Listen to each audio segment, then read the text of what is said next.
अनमोल की आंखें अचानक ही खुलती हैं। वो बेड पर खुद को अकेला देखकर पूरे कमरे में नजर घुमाती हैं। जब उसे कोई नजर नहीं आता तो वो घड़ी की ओर देखती हैं। 2 बजने के लिए 15 मिनट बाकी थे। अनमोल उठकर विक्रांत को वॉशरूम में देखती है। उसे विक्रांत वहां नजर नहीं आता तो वो बालकनी की ओर जाती हैं।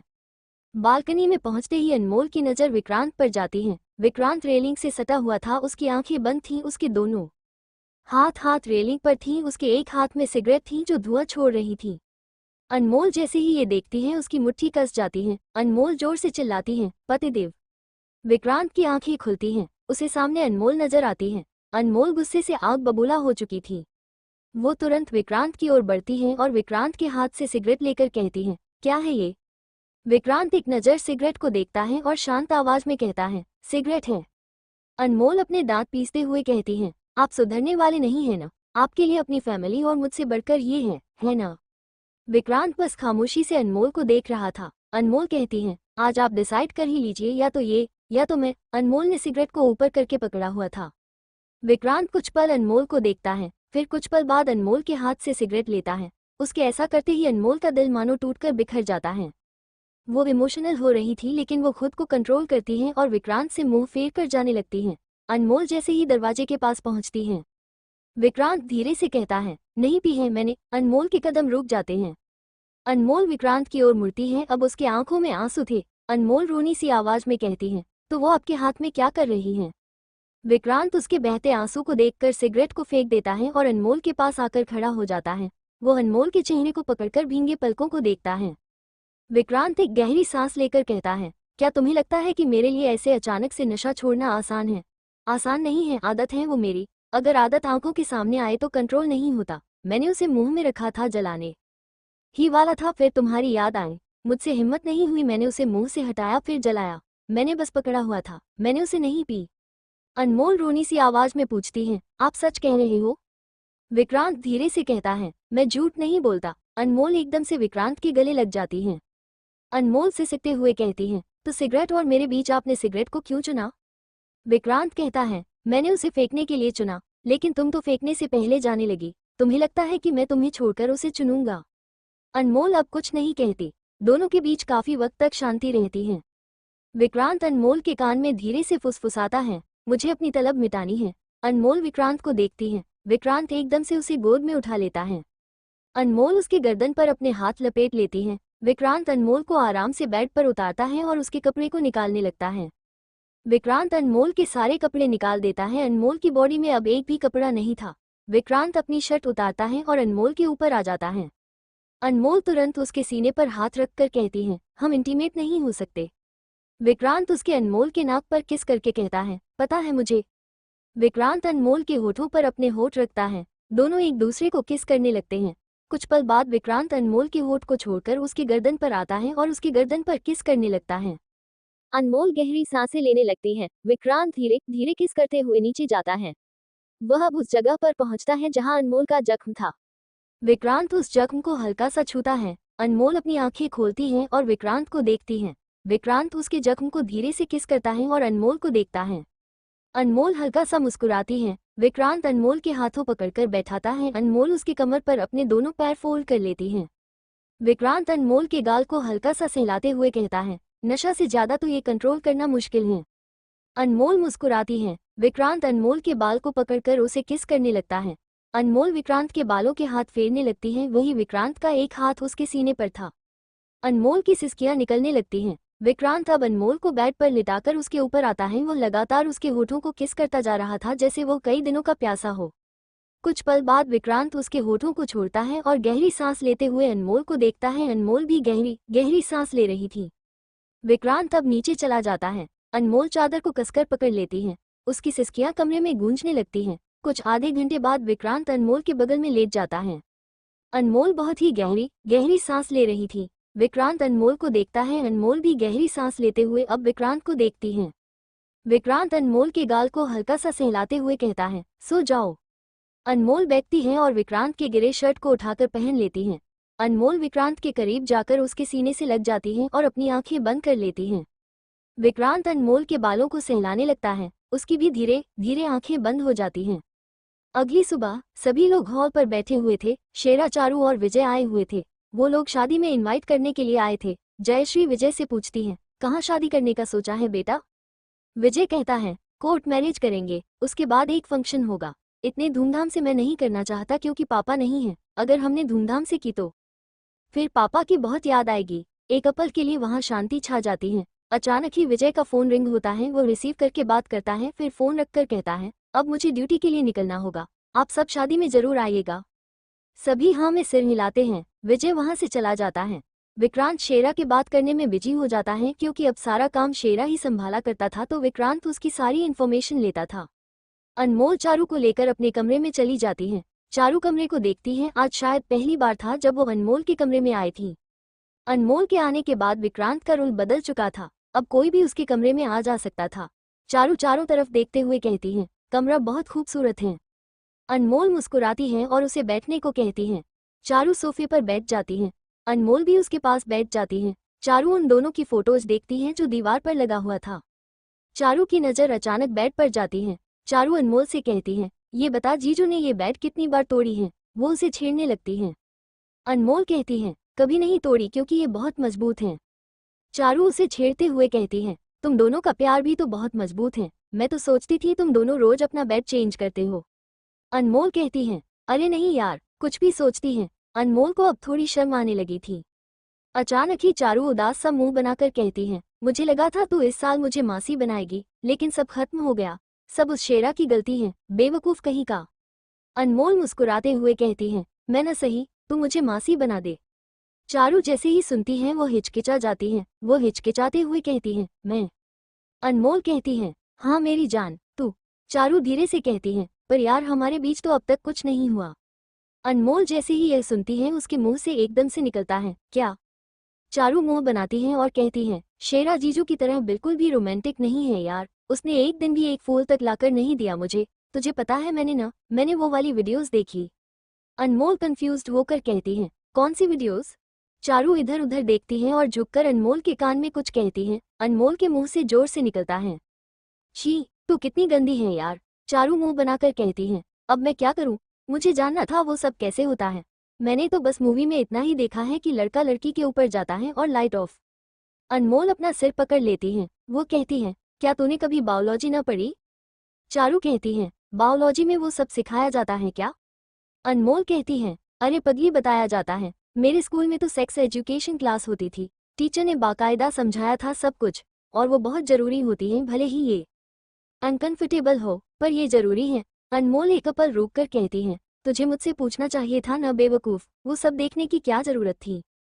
चारू थोड़ा हिचकिचाते हुए कहती है, वो सब देखना गलत है क्या? अनमोल उसे घूरते हुए कहती है, तुम दूसरे इंसान की बॉडी देखोगी, ये गलत नहीं है क्या? तुम्हें अच्छा लगा वो सब देखकर? दूसरे लड़के, यक। अनमोल का मुंह वॉमिटिंग जैसे हो जाती है। चारू मुंह बनाकर कहती है, अब इतना भी ऐसे मत कर, मुझे अनकंफर्टेबल कर रही है तू। अनमोल चारू को देखती है जो सच में बहुत ज्यादा अनकंफर्टेबल हो चुकी थी। अनमोल उसे कंफर्टेबल करने के लिए कहती है, चल छोड़, जो हुआ हुआ।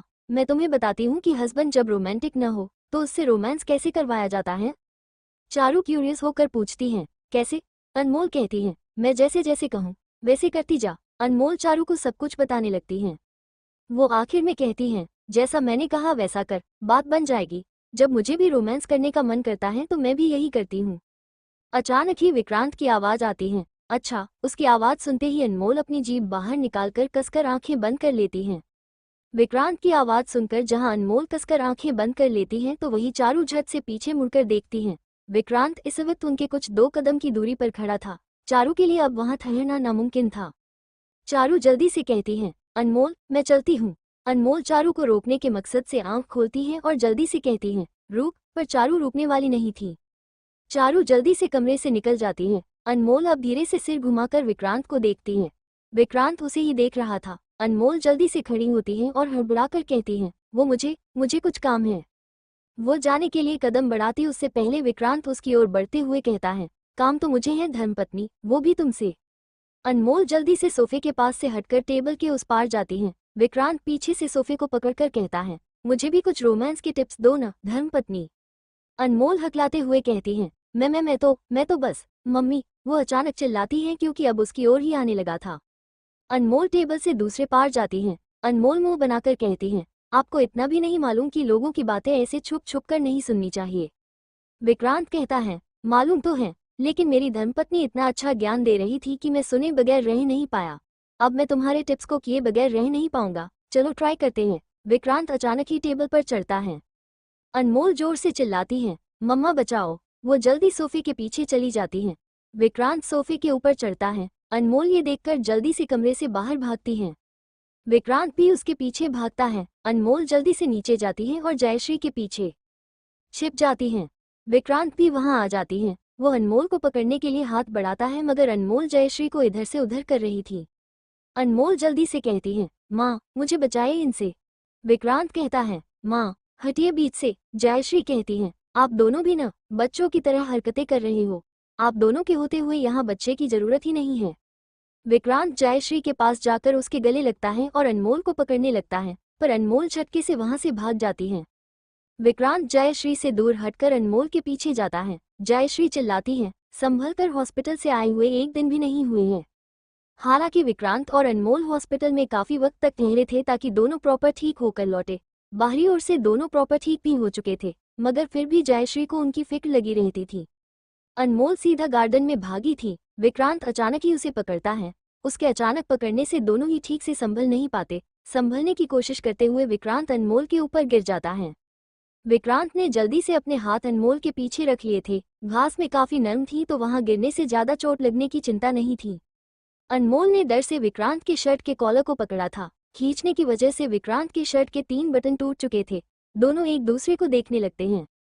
हवा से अनमोल के बाल उसके चेहरे पर आने लगते हैं। विक्रांत फूंकते हुए अनमोल के बालों को हटाता है। विक्रांत के फूंकने से अनमोल अपनी आंखें बंद कर लेती हैं। विक्रांत अपने दोनों घुटनों को जमीन पर लगता है और अपने दोनों हाथों को अनमोल के आसपास रखता है। धीरे धीरे अनमोल की बंद आंखें खुलने लगती हैं। वो विक्रांत को देखती हैं। विक्रांत कहता है, अब कहाँ भाग कर जाओगी?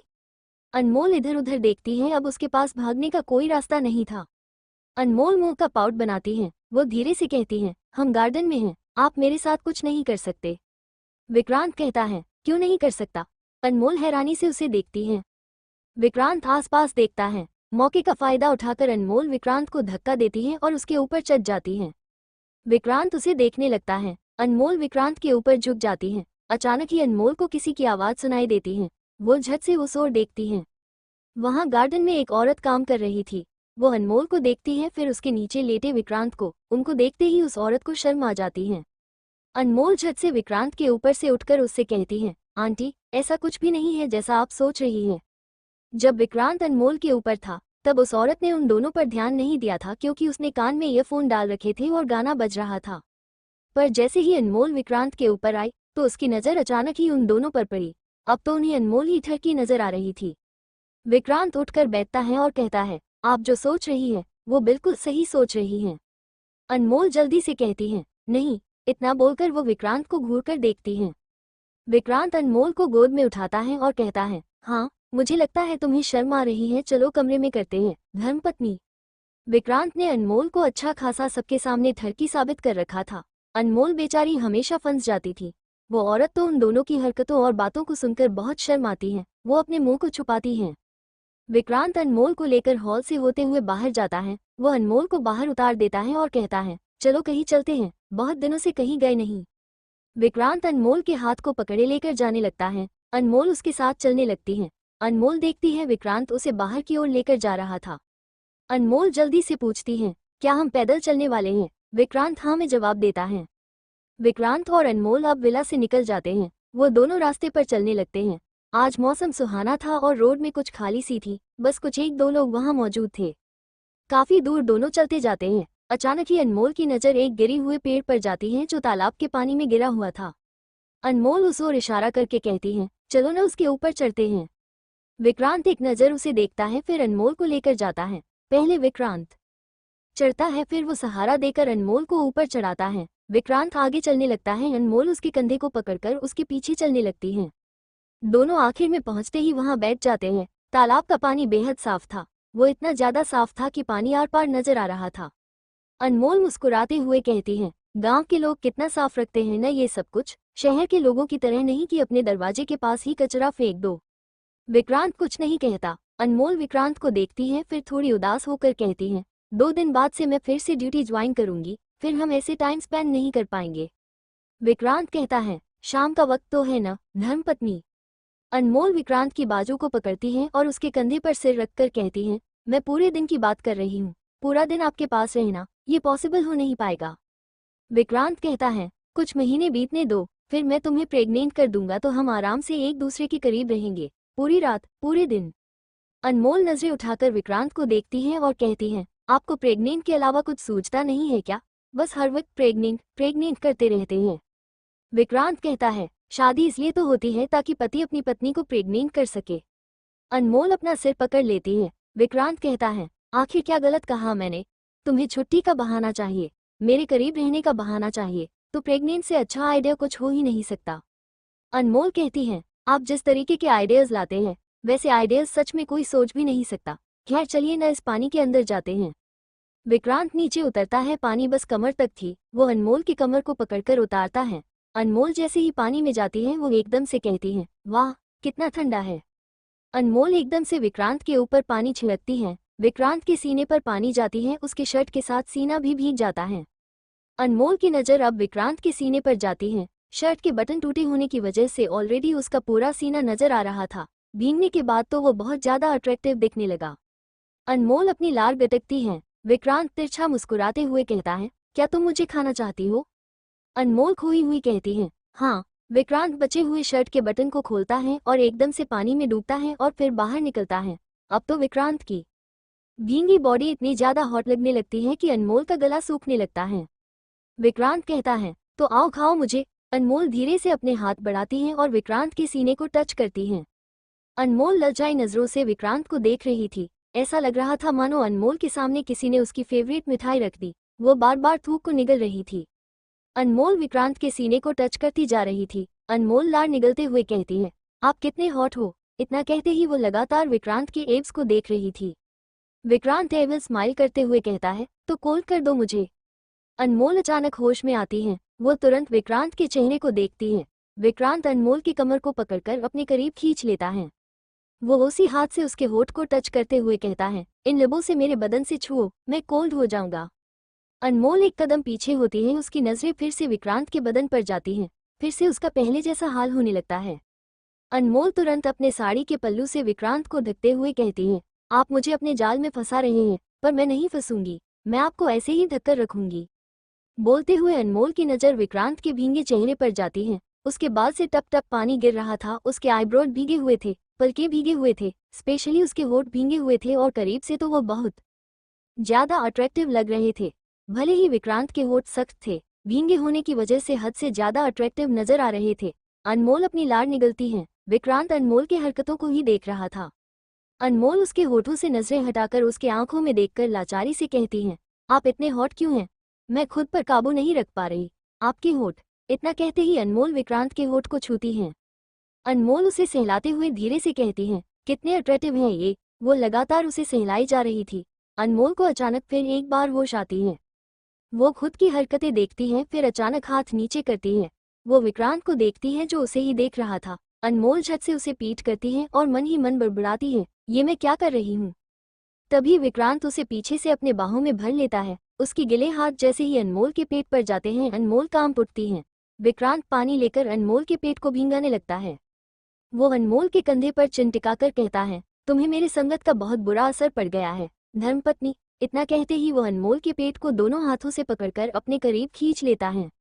अनमोल की पीठ उसके सीने से सट जाती है। विक्रांत अनमोल के कान में धीरे से फुसफुसाता है, पर मुझे ये बुरा असर बहुत अच्छा लग रहा है। अनमोल मुस्कुराती है। विक्रांत अनमोल के गाल पर हल्का सा किस करता है और अगले ही पल उसे गोद में उठाकर पानी से बाहर निकालता है। विक्रांत बाहर निकलते ही कपड़े मंगवाता है। उसका आदमी एक गाड़ी में आता है। विक्रांत और अनमोल दोनों उस गाड़ी के अंदर जाते हैं। वो गाड़ी घर जैसा था। अनमोल जल्दी से साड़ी उतारने लगती है। विक्रांत तो वैसे भी बेशर्म था, वो एकदम से अपनी पैंट उतारता है। अनमोल तुरंत उसे पीट करके कहती है, बेशर्म इंसान। विक्रांत पैंट को एक तरफ फेंकते हुए कहता है, शर्माकर भी क्या करूंगा, ये सब दिखाना तो तुम्हें ही है। अनमोल बिना देखा उस पर साड़ी फेंकते हुए कहती है, ऐसी गंदी बातें मत कीजिए ना। विक्रांत अब कुछ नहीं कहता। दोनों चेंज करते हैं, फिर उस गाड़ी से निकल जाते हैं। अब अनमोल ने एक प्यारी सी पर्पल कलर की अनारकली पहनी थी और विक्रांत ने ब्लैक शर्ट और ब्लैक जीन्स। अनमोल विक्रांत की बाजू पकड़कर अब गांव की सैर करने लगती हैं, वहां की हरियाली खेतों को देखने लगती हैं। विक्रांत बस उसके साथ चल रहा था और अनमोल के बोलने पर हूं जवाब देता जा रहा था। रात के करीब 8 बजे शेरा इस वक्त सोफे पर बैठा अपने काम में लगा हुआ था। वो कुछ लिख रहा था और साथ ही बार बार अपने फोन में देख रहा था। चारू इस वक्त वॉशरूम में थी। वो सींक के सामने खड़ी खुद को आईने में देख रही थी। उसने अपने बॉडी पर एक टॉवल लपेट रखी थी। वो टॉवल बहुत ही छोटी थी। उस टॉवल में उसकी थाई नजर आ रही थी। चारू धीरे से बड़बड़ाती है, अनमोल का आइडिया काम तो करेगा ना, अगर न किया तो। इतना कहते ही वो अपने नाखून चबाने लगती हैं। वो बहुत नर्वस थी, मगर वो खुद को किसी तरह से नॉर्मल करती हैं। फिर धीरे से वॉशरूम का दरवाजा खोलती हैं। वो धीरे से झांककर बाहर देखती हैं। शेरा अब भी अपने काम में व्यस्त था। चारू एक गहरी सांस लेती है, तभी उसे अनमोल की बात याद आती है। अपने बालों को थोड़ा ऐसे ऊपर करने का नाटक करो ताकि वो तुम्हें देखकर देखता ही रह जाए। चारू वॉशरूम से निकलती हैं। वो अपने बालों को ऊपर करती हैं। अचानक ही उसकी टॉवल गिर जाती है। चारू एकदम से चिल्लाती है, मम्मी। शेरा उसे देखता है। चारू झट से अपने आप को ढकने लगती है, लेकिन छोटी टॉवल की वजह से ठीक से खुद को ढक नहीं पाती, इसलिए वो खुद को बस आगे ही छिपाती हैं। चारू को इस हालत में देखकर शेरा अपनी नजरें हटा लेता है। चारू तो एम्बैरस होकर नजरें झुका लेती हैं। वो धीरे धीरे पीछे होती हैं और वॉशरूम में जाकर जोर से दरवाजा बंद करती हैं। चारू कहती हैं, कितना एम्बैरसिंग था ये, छी। चारू अब बाथरोब पहनती है। चारू बाथरोब पहने वॉशरूम के अंदर आईने के सामने खड़ी हो जाती हैं। उसके गाल शर्म से लाल थे और होंठ थोड़े कांप रहे थे। वो गहरी सांस लेती हैं और खुद को घूरते हुए कहती हैं, अनमोल, तेरे आइडिया की वजह से मैं अपनी ही इज्जत खो बैठी। वो अनमोल की बातों को याद करते हुए चिढ़ती हैं, थोड़ा बाल ऊपर करना, वो तुझे देखता ही रह जाएगा। हाँ, देख तो लिया, लेकिन जिस हालत में देखा उसका क्या। चारू टॉवल को एक तरफ फेंकती है और खुद को आईने में फिर से देखती है। इस बार उसकी आंखों में थोड़ी हिम्मत थी। पर शेरा ने कुछ गलत नहीं किया। 1 सेकंड के लिए देखा, फिर फौरन नजरें फेर लीं। थोड़ी देर बाद वो बाहर निकलती है। शेरा अब भी लैपटॉप पर काम कर रहा था। चारू बालकनी में चली जाती है और रेलिंग को पकड़कर खड़ी हो जाती है। वो रात के अंधेरे को देखने लगती है। वो खड़ी होकर अंधेरे को देख ही रही थी, तभी अचानक उसे शेरा पीछे से पकड़ लेता है। चारू थोड़ी सी सहम जाती है, पर जैसे ही उसे छूवन का एहसास होता है वो खामोश हो जाती है। शेरा उसके कंधे पर अपने चिन को टिकाए चांद को देखने लगता है। वो धीरे से कहता है, एक बात पूछूं, गुस्सा तो नहीं करोगी। चारू कहती है, मैं गुस्सा क्यों करूंगी, पूछो। शेरा चारू को अपनी ओर घुमाता है और उसके आंखों में देखने लगता है। चारू भी उसके आंखों में देखने लगती है। शेरा चारू के गाल पर हाथ रखता है और उसके आंखों में एकटक देखते हुए पूछता है, क्या हम अपने रिश्ते में आगे बढ़े। देखो, ऐसा मत समझो कि मैंने इसलिए तुमसे शादी की। मैं शेरा अपनी पूरी एक्सप्लेनेशन उसे दे रहा था, लेकिन वो पूरा कह पाता उससे पहले एकदम से चारू कहती है, हाँ। शेरा की बोलती जबान बंद हो जाती है। वो चारू को देखने लगता है। चारू कहती है, हाँ, हम आगे बढ़ सकते हैं। वैसे भी मुझे कभी रुकना था भी नहीं। मैं तो हमेशा तुम्हारे साथ आगे बढ़ते रहना चाहती हूँ, कहीं रुकना ही नहीं चाहती। शेरा उसे देखता रह जाता है। चारू कहती है, ये हमारी फर्स्ट नाइट होगी, तो क्या तुमने कोई इंतजाम किया है। Like candle, flower. शेरा न में सिर हिलाता है। चारू थोड़ी सी डिसअपॉइंटेड हो जाती है, क्योंकि शेरा सच में बिल्कुल भी रोमांटिक नहीं था। शेरा कहता है, पर कोई बात नहीं, मेरे पास एक आइडिया है। चारू कंफ्यूज्ड हो जाती है। शेरा जल्दी से अंदर जाता है। वो बाहर जाकर कई सारे दिए लेकर आता है। वो हर जगह दिया रखता है। चारू पूछती है, ये सब क्या है। शेरा कहता है, ये दिवाली के दिए हैं, मोमबत्ती के बदले हम ये जलाते हैं। चारू हंसते हुए कहती है, हम दिया जलाकर फर्स्ट नाइट मनाएंगे। शेरा बस सिर हिलाता है। वह सारे दिए जलाता है। उनकी रोशनी मोमबत्ती से भी बेहद खूबसूरत नजर आ रही थी। शेरा नीचे जाकर सारे फ्लावर वाश से लाता है। वो सब फ्रेश थे। फ्लावर वाश में सिर्फ गुलाब ही नहीं बल्कि दूसरे फ्लावर भी थे। शेरा सारे फूल को बेड पर बिखेरता है, फिर चारू को देखकर पूछता है, अब ठीक है। चारू गौर से उस कमरे को देखती है। थोड़े एफर्ट से भी वो कमरा बेहद खूबसूरत नजर आ रहा था। वो मुस्कुराते हुए सिर हिलाती है। शेरा दरवाजा बंद करता है और चारू को देखने लगता है। चारू भी उसे देखने लगती है। शेरा कमरे की लाइट्स ऑफ करता है। अब दोनों का चेहरा दिया की रोशनी में नजर आ रहा था। शेरा चारू की ओर बढ़ता है। चारू थोड़ी नर्वस थी, इसलिए वो कदम पीछे करने लगती हैं। वो कदम पीछे करते करते दीवार से सट जाती हैं। शेरा उसके पास जाकर खड़ा होता है। वो अपने एक हाथ दीवार पर रखता है और चारू को देखने लगता है। चारू भी उसे ही देख रही थी, साथ ही उसकी धड़कन बहुत ही तेज थी। शेरा दीवार पर अपना हाथ टिकाए दूसरी हथेली से चारू के चेहरे को छूता है। उसकी उंगलियां धीरे से चारू के गाल पर फिसलती हैं, जैसे कोई फिजा में तन्हाई को छू रहा हो। चारू की सांसें थम सी जाती हैं, उसकी पलकों में हलचल होती है, लेकिन वो आंखें नहीं झपकाती, बस शेरा को देखती रहती है, जैसे उसके अंदर खो जाना चाहती हो। शेरा का चेहरा अब और करीब आ चुका है। उसकी सांसें चारू की त्वचा से टकरा रही हैं। वह झुकते झुकते चारू के होठों के करीब पहुंच जाता है। अगले ही पल वो उसके होठों पर अपने होठ रख देता है। चारू की उंगलियां शेरा की कॉलर तक चली जाती हैं। वो उसे और करीब खींचती हैं। वो दोनों अब एक दूसरे को किस करने लगते हैं। दोनों ही एक दूसरे को किस करते जा रहे थे। काफी वक्त बाद शेरा चारू के होठों को छोड़ता है। चारू गहरी सांस लेने लगती है। शेरा अपनी नाक उसकी गर्दन के पास ले जाता है और गहराई से सांस लेता है, जैसे उसकी खुशबू में खुद को खो देना चाहता हो। उसकी उंगलियां अब चारू के बाथरोब की नोट खोलते हैं। चारू को जैसे ही यह एहसास होता है वो कसकर आंखें बंद कर लेती है। चारू ने अंदर कुछ नहीं पहना था। शेरा उसके कमर को पकड़कर अपने करीब खींचता है और अगले ही पल वो उसे गोद में उठा लेता है। चारू जल्दी से अपने हाथ उसके गर्दन पर लपेट लेती है। वो उसे धीरे धीरे बेड की ओर ले जाने लगता है। दिया की रोशनी उनके पीछे झिलमिला रही थी। चारू शेरा के सीने से लगी थी। उसकी धड़कनें बहुत तेज थी। शेरा उसे ले जाकर आराम से बेड पर बैठाता है और चारू के बाथरोब को खोल देता है। चारू अपने सीने पर हाथ रखकर एकदम से लेट जाती है। गुलाब की पंखुड़ियां उसके बालों में उलझने लगती हैं। शेरा झुककर उसके माथे को चूमता है, फिर गाल, फिर नाक, आंख, चिन और फिर वापस होठों पर लौट आता है। चारू की उंगलियां अब उसके बालों में उलझ चुकी हैं। अगली सुबह सुबह की ताजगी हवा में घुली हुई थी। हल्की सुनहरी रोशनी बालकनी के कोनों को चूम रही थी। घड़ी में सुबह के 6 बज रहे थे। विक्रांत और अनमोल चटाई पर आमने सामने शांत मुद्रा में बैठे थे। दोनों ने अपने पैरों को पद्मासन में मोड़ रखा था। आंखें बंद थीं, चेहरों पर एक गहरी शांति छाई हुई थी। चारों ओर न कोई शोर था, न कोई खलल, सिर्फ पक्षियों की धीमी चहचहाहट थी। धीरे से अनमोल आंखें खोलती है। उसकी नज़र सीधे विक्रांत के शांत चेहरे पर जाती है। अनमोल के होठों पर एकदम से मुस्कुराहट आ जाती है। विक्रांत भी कुछ पल बाद आंखें खोलता है। आंखें खोलते ही उसे अनमोल का मुस्कुराता हुआ चेहरा नजर आता है।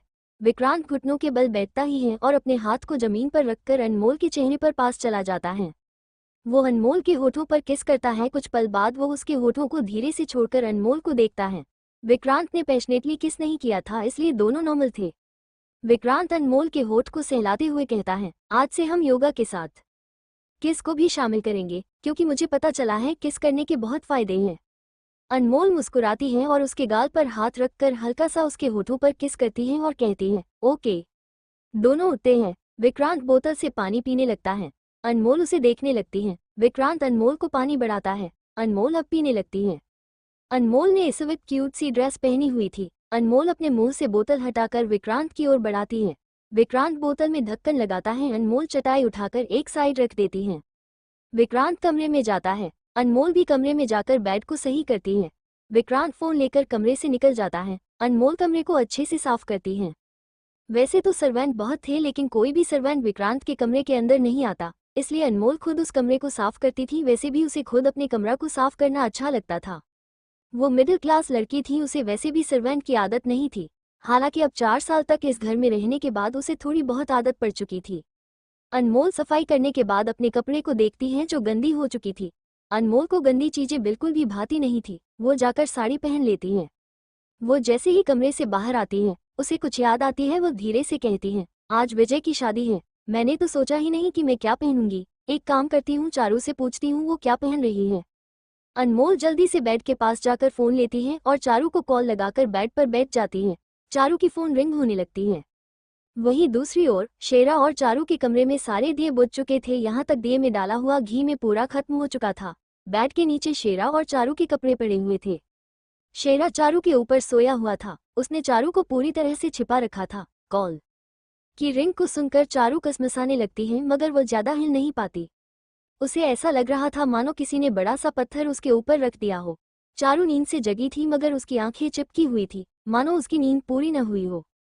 वैसे भी वो बहुत लेट उठती थी। रिंग की आवाज से शेरा की भी आंखें खुल जाती हैं। वो पहले तो खुद को देखता है। उसने चारू को पूरा दबा रखा था। ये देखते ही वो चारू के ऊपर से हटता है। शेरा उसके गाल को हल्का सा सहलाते हुए कहता है, तुम्हारा फोन रिंग कर रहा है। चारू आंखें बंद किए ही नींद भरी आवाज में कहता है, कौन है। शेरा फोन लेकर नंबर देखता है, फिर कहता है, भाभी है। इतना कहते ही वो कॉल रिसीव करता है और चारू के कान से सटाकर कहता है, बात करो। चारू कहती है, इतनी सुबह सुबह क्यों कॉल कर रही है तू? वैसे भी मैं इतनी थकी हुई हूँ, चैन से सोने दे। अनमोल कंफ्यूज्ड होकर पूछती है। थकी हुई हो? ऐसा क्या किया तूने? चारू कहती है, मैंने थोड़ी किया, वो शेरा ने किया। शेरा जो कब से उन दोनों की बात सुन रहा था वो फ्रीज हो जाता है, वो झट से कॉल कट करता है। शेरा चारू को घूरते हुए कहता है, ये क्या बता रही हो तुम? चारू करवट बदलकर कहती है, मुझे सोने दो, नींद आ रही है। शेरा कुछ पल उसे देखता है फिर फोन को रख देता है। वहीं उधर अनमोल को भी चारू की बात समझ आ गई थी। वो मुस्कुराते हुए कहती है, अच्छा तो मैंने जो तरीका दिया वो काम कर गया। वाह, मैं तो लव गुरु निकली। अनमोल को अब अपने आप पर प्राउड होता है। वो फोन को रखकर कबर्ड के पास जाती है और खुद के लिए कपड़े देखने लगती है। उसके कबर्ड में कपड़े भरे पड़े थे। अनमोल मुंह बनाकर उन कपड़ों को देख रही थी। सारी लड़कियों की एक ही प्रॉब्लम होती है, जब भी कहीं शादी पार्टी में जाना होता है तो अच्छे से अच्छे कपड़े भी बेकार लगने लगते हैं। कुछ ऐसा ही हाल था अनमोल का। उसे कोई सा भी ड्रेस पसंद नहीं आ रही थी। आखिर में वो खराब सा मुंह बनाकर कबर्ड बंद करती है और कहती है, एक भी कपड़ा अच्छा नहीं है, मैं क्या पहनूंगी। वो अब कमरे से निकल जाती है। नीचे एकदम सन्नाटा था। अनमोल किचन में जाती है। वहां जयश्री नाश्ते की तैयारी में लगी हुई थी। उसके साथ कई सारे सर्वेंट थे। अनमोल उनके पास जाकर पूछती है, माँ, मैं आपकी कोई हेल्प करूं? जयश्री अनमोल को देखती है फिर कहती है, नहीं बेटा, मैंने आप दोनों के लिए नाश्ता बना दिया है, आप नाश्ता कर लो। आप दोनों को दवाई भी तो लेनी है। अनमोल कहती है, आपने हमारे लिए बनाया, मैं आप लोगों के लिए बना देती हूँ, फिर हम साथ में नाश्ता करेंगे। अनमोल जयश्री को साइड करती है और खुद बनाने लगती है। जयश्री उसे मुस्कुराते हुए देखने लगती है। कुछ ही पल में नाश्ता रेडी हो जाता है। सब नाश्ता करते हैं। करीब 11 बजे रजिस्टर ऑफिस में इस वक्त विक्रांत की फैमिली, अनमोल की फैमिली, चारू की फैमिली और परिधि की फैमिली मौजूद थी। विक्रम और अपर्णा आए नहीं थे क्योंकि विक्रम की इंपॉर्टेंट मीटिंग थी। परिधि ने इस वक्त लाल रंग की साड़ी पहनी थी। वो ज्यादा सजी नहीं थी, उसका लुक बिल्कुल सिंपल था। विजय ने नॉर्मल शर्ट पैंट पहनी थी। कुछ लोग अंदर थे और कुछ बाहर। विजय और परिधि आमने सामने खड़े थे। दोनों के हाथों में वरमाला था। दोनों एक दूसरे को देख रहे थे। दोनों के ही चेहरे पर खुशी थी। वो दोनों एक दूसरे को वरमाला पहनाते हैं, फिर रजिस्टर पर सिग्नेचर करते हैं। परिधि जब सिग्नेचर कर रही थी उस वक्त उसके हाथ हल्के हल्के कांप रहे थे, शायद इस डर से कि कहीं उसकी ये शादी भी अधूरी न रह जाए। विजय उसे हिम्मत देते हुए उसके कंधे पर हाथ रखता है। परिधि धीरे से नजरें उठाकर उसे देखती है। उसकी आंखें नम हो चुकी थी, वो इमोशनल हो गई थी।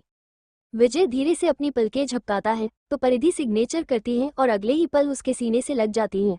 वो बहुत ज्यादा इमोशनल हो चुकी थी।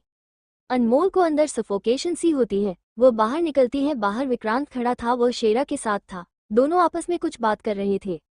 अनमोल वहां से सीधा तेज कदमों से रजिस्टर ऑफिस से बाहर जाने लगती है। विक्रांत उसे देखता है तो तुरंत उसके पीछे चला जाता है।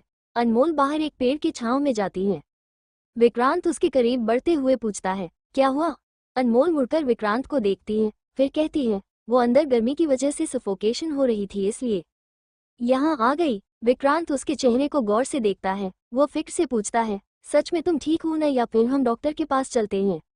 अनमोल मुस्कुराते हुए कहती है, नहीं, मैं ठीक हूँ, आप इतनी फिक्र मत कीजिए। विक्रांत अचानक ही अपने पेट से ऊपर हाथ रखता है और दर्द से कहता है, आह। अनमोल घबराते हुए पूछती है, क्या हुआ? विक्रांत अनमोल के टेंशन भरे चेहरे को देखता है फिर कहता है, अब मैं तुम्हें कहूँ कि इतनी फिक्र मत करो। इतना कहते ही वो अपना हाथ हटाता है। अनमोल उसे घूरते हुए कहती है, आप मजाक कर रहे थे? विक्रांत कहता है, मैं बस दिखा रहा था कि जैसे तुम्हें मेरी फिक्र होती है वैसे ही मुझे भी होती है। अब बताओ, डॉक्टर के पास ले चलूं? इतना कहते ही वो अनमोल की गाल पर हाथ रखता है। अनमोल उसके हाथ पर अपने हाथ रखती है और सुकून से मुस्कुराते हुए कहती है, जी नहीं पतिदेव, गर्मी की वजह से बस अंदर सफोकेशन हो रही थी क्योंकि अंदर भीड़ थी। विक्रांत उसके गाल को हल्का सा सहलाता है और कहता है, ठीक है, दोनों देखते हैं। अब सभी लोग रजिस्टर ऑफिस से निकल रहे थे। दोनों की फोटो सेशन भी हो चुकी थी। विजय ने परिधि का हाथ पकड़ा हुआ था। परिधि के चेहरे पर एक सुकून था। अनमोल उसे देखते हुए कहती है, जिनसे हम प्यार करते हैं उनसे शादी होने पर चेहरा कितना ग्लो करता है। विक्रांत कहता है, तुम्हारी तो बिन मर्जी वाली शादी में भी चेहरा ग्लो कर रहा था। अनमोल विक्रांत को देखती है। उसे उन पलों का ख्याल आता है जब विक्रांत से उसकी शादी हुई थी। अनमोल एकदम से हंसते हुए कहती है, क्योंकि आप ऐसी ऐसी बात करते थे कि मैं अपना टेंशन ही भूल जाती थी। हमेशा आपके बातों के बारे में, आपके बारे में सोचती थी, मुस्कुराती थी। विक्रांत कहता है, अच्छा, ये तुमने मुझे पहले क्यों नहीं बताया? अनमोल एक नज़र विक्रांत को देखती है। अब वो नई नई में विक्रांत को वो सब कैसे बता सकती थी। अनमोल कुछ कहती उससे पहले जयश्री उन्हें बुलाती है। जयश्री के बुलाते ही दोनों चले जाते हैं। चारू अनमोल को शॉपिंग के लिए लेकर जाती है। रात को पार्टी थी इसलिए वो ड्रेस लेना चाहती थी, अनमोल को भी लेना था इसलिए वो भी चली जाती है। शॉपिंग करने के बाद दोनों कॉफी शॉप में बैठते हैं। अनमोल अपने सामान को साइड में रखकर पूछती है, ये बात कैसा रहा तेरा कल की रात? चारू को कल रात की याद आती है। एकदम से उसके गाल शर्म से लाल हो जाते हैं। चारू शर्माते हुए कहती है, मुझे शर्म आ रही है। अनमोल उसे अजीब निगाहों से देखती है। चारू कुछ ज्यादा ही शर्मा रही थी। अनमोल कहती है, अब बता भी दे, मुझसे क्या शर्माना? चारू कहती है, बताती हूँ। इतना कहते ही वो अनमोल के एकदम पास जाती है और उसे सब कुछ बताने लगती है। अनमोल भी बड़े ही चाव से उसकी बात सुन रही थी। अचानक ही उन दोनों को किसी की आवाज सुनाई देती है। हाय अनमोल। अनमोल चारू के बातों से ध्यान हटाकर अपने पास देखती है। उसके पास एक लड़की खड़ी थी, रेशमी। रेशमी को देखते ही चारू का मुंह बुरी तरीके से बिगड़ जाता है। वही अनमोल उसे इतने वक्त बाद देखकर सरप्राइज थी। अनमोल हल्का सा स्माइल करके कहती है, हाय। वो एक चेयर लाकर उनके पास बैठती है। चारू का तो दिमाग खराब हो जाता है। चारू तुरंत उठकर कहती है, अनमोल चल न, मुझे सैंडल भी लेनी है। रेशमी उसे देखकर कहती है, अरे यार कॉलेज कब आ दे, हम आज पहली बार मिले हैं, थोड़ी देर बैठो ना। वैसे कॉन्ग्रेट्स, तुमने शादी कर ली। चारू फीका सा स्माइल करके कहती है, थैंक यू। अनमोल चारू को बैठने का इशारा करती है। चारू मुंह बिगाड़कर बैठ जाती है। अनमोल पूछती है, तुमने अभी तक शादी नहीं की? रेशमी कहती है, नहीं, बस मिल जाए तुम्हारे हस्बैंड जैसा कोई तो पक्का शादी कर लूंगी। अनमोल को थोड़ा अजीब लगता है क्योंकि आज तक उसे ये मालूम नहीं था कि रेशमी को विक्रांत पर क्रश है। आज भी वो खत्म नहीं हुआ। अनमोल चारू को देखती है। चारू उसे अजीब इशारे करती है। रेशमी कहती है, मैंने सुना तुम एसडीएम बन गई, कॉन्ग्रेट्स यार। अनमोल हल्का सा स्माइल करती है। कुछ देर बाद अनमोल उठते हुए कहती है, अब हम चलते हैं क्योंकि अभी हमें कुछ काम है। रेशमी ठीक है कहती है। अनमोल और चारू जल्दी से वहां से निकल जाते हैं। दोनों बाहर की ओर चल ही रहे थे। चारू उससे शिकायत कर रही थी कि क्यों वो बैठी रही, उसने क्यों रेशमी से बात की। चारू शिकायत करती जा रही थी। अचानक ही अनमोल रुक जाती है। वो अपने सिर को पकड़ती है। उसे थोड़ा सा दर्द का एहसास होने लगता है। वो कुछ पल बाद सामने देखती है। अनमोल को चारों तरफ धुंधला सा नजर आता है। वो चारू को देख पा रही थी लेकिन बहुत ही धुंधला। वो धीरे से बुदबुदाती थी, चारू। चारू शिकायत करते हुए चलती जा रही थी। अचानक उसे एहसास होता है कि अनमोल उसके साथ नहीं आ रही। चारू मुड़कर देखती है। उससे काफी दूर पर अनमोल खड़ी थी। उसकी नसें झुकी हुई थी और उसने आंख बंद करके रखी थी। चारू उसे ऐसा देखकर धीरे से बड़बड़ाती है, अब इसे क्या हुआ? इतना कहते ही वो अनमोल की ओर बढ़ जाती है। अनमोल के पास जाते ही चारू पूछती है, क्या हुआ अनमोल, तुम ऐसे खड़ी क्यों हो गई? अनमोल धीरे से सिर उठाकर चारू को देखती है। वो पलकें झपकाती है। अब उसे चारू साफ साफ नजर आती है। चारू फिर से पूछती है, तुम ठीक हो? अनमोल हाँ में सिर हिलाकर कहती है, हाँ, पता नहीं अचानक से क्या हुआ। चारू तुरंत कहती है, जरूर ही उस रेशमी की वजह से हुआ है। आज के बाद बात न करना उससे। कितनी ठीक थी तू जब तक उससे नहीं मिली थी। अनमोल चारू को देखती रह जाती है। चारू अब अनमोल की बाजू पकड़ती है और उसे लेकर जाने लगती है। रात के करीब 8 बजे अनमोल ने इस वक्त पेस्टल पिंक कलर की लहंगा चोली पहनी थी। वो आईने के सामने खड़ी थी और चूड़ियां पहन रही थी। विक्रांत बालकनी से अंदर आता है। उसने भी पेस्टल पिंक कलर का सूट पहना था। वो अपने सूट को देखते हुए कहता है, धर्मपत्नी, तुम्हें नहीं लगता ये कलर मुझ पर सूट नहीं कर रहा? अनमोल उसे ऊपर से नीचे देखती है, फिर कहती है, सूट तो कर रहा है, आपकी आंखें ही ठीक नहीं हैं। विक्रांत की नजरें अनमोल पर जाती हैं। वो कुछ बोलने वाला था लेकिन अनमोल को देखते ही उसकी बोलती बंद हो जाती है। वो अनमोल को देखता रह जाता है। विक्रांत जाकर अनमोल के बिल्कुल पास खड़े हो जाता है। अनमोल अब भी उसके शूट को गौर कर रही थी। विक्रांत अनमोल गाल को अपने अंगूठे से सहलाने लगता है। अनमोल उसे देखने लगती है। विक्रांत बस उसके गाल को रब करता जा रहा था। वो हल्के से उसके काजल को अंगुली से लेता है और बड़े प्यार से उसके कान के पीछे लगा देता है। अनमोल के होठों पर एकदम से मुस्कुराहट आ जाती है। अनमोल कहती है, आज आप इतने अच्छे लग रहे हो, इसलिए इसकी जरूरत आपको भी है। इतना कहते ही अनमोल भी अपने आंखों के कोनों का काजल लेती है और विक्रांत के कान के पीछे लगाती है।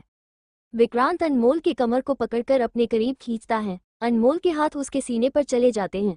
विक्रांत कहता है, मुझ 32 साल के बुढ़े को कौन ही देखेगा। अनमोल उसके गर्दन पर हाथ लपेटती है और कहती है, आप कहीं से भी बुढ़े तो नहीं लगते, आप दुनिया के मोस्ट हैंडसम पतिदेव हैं।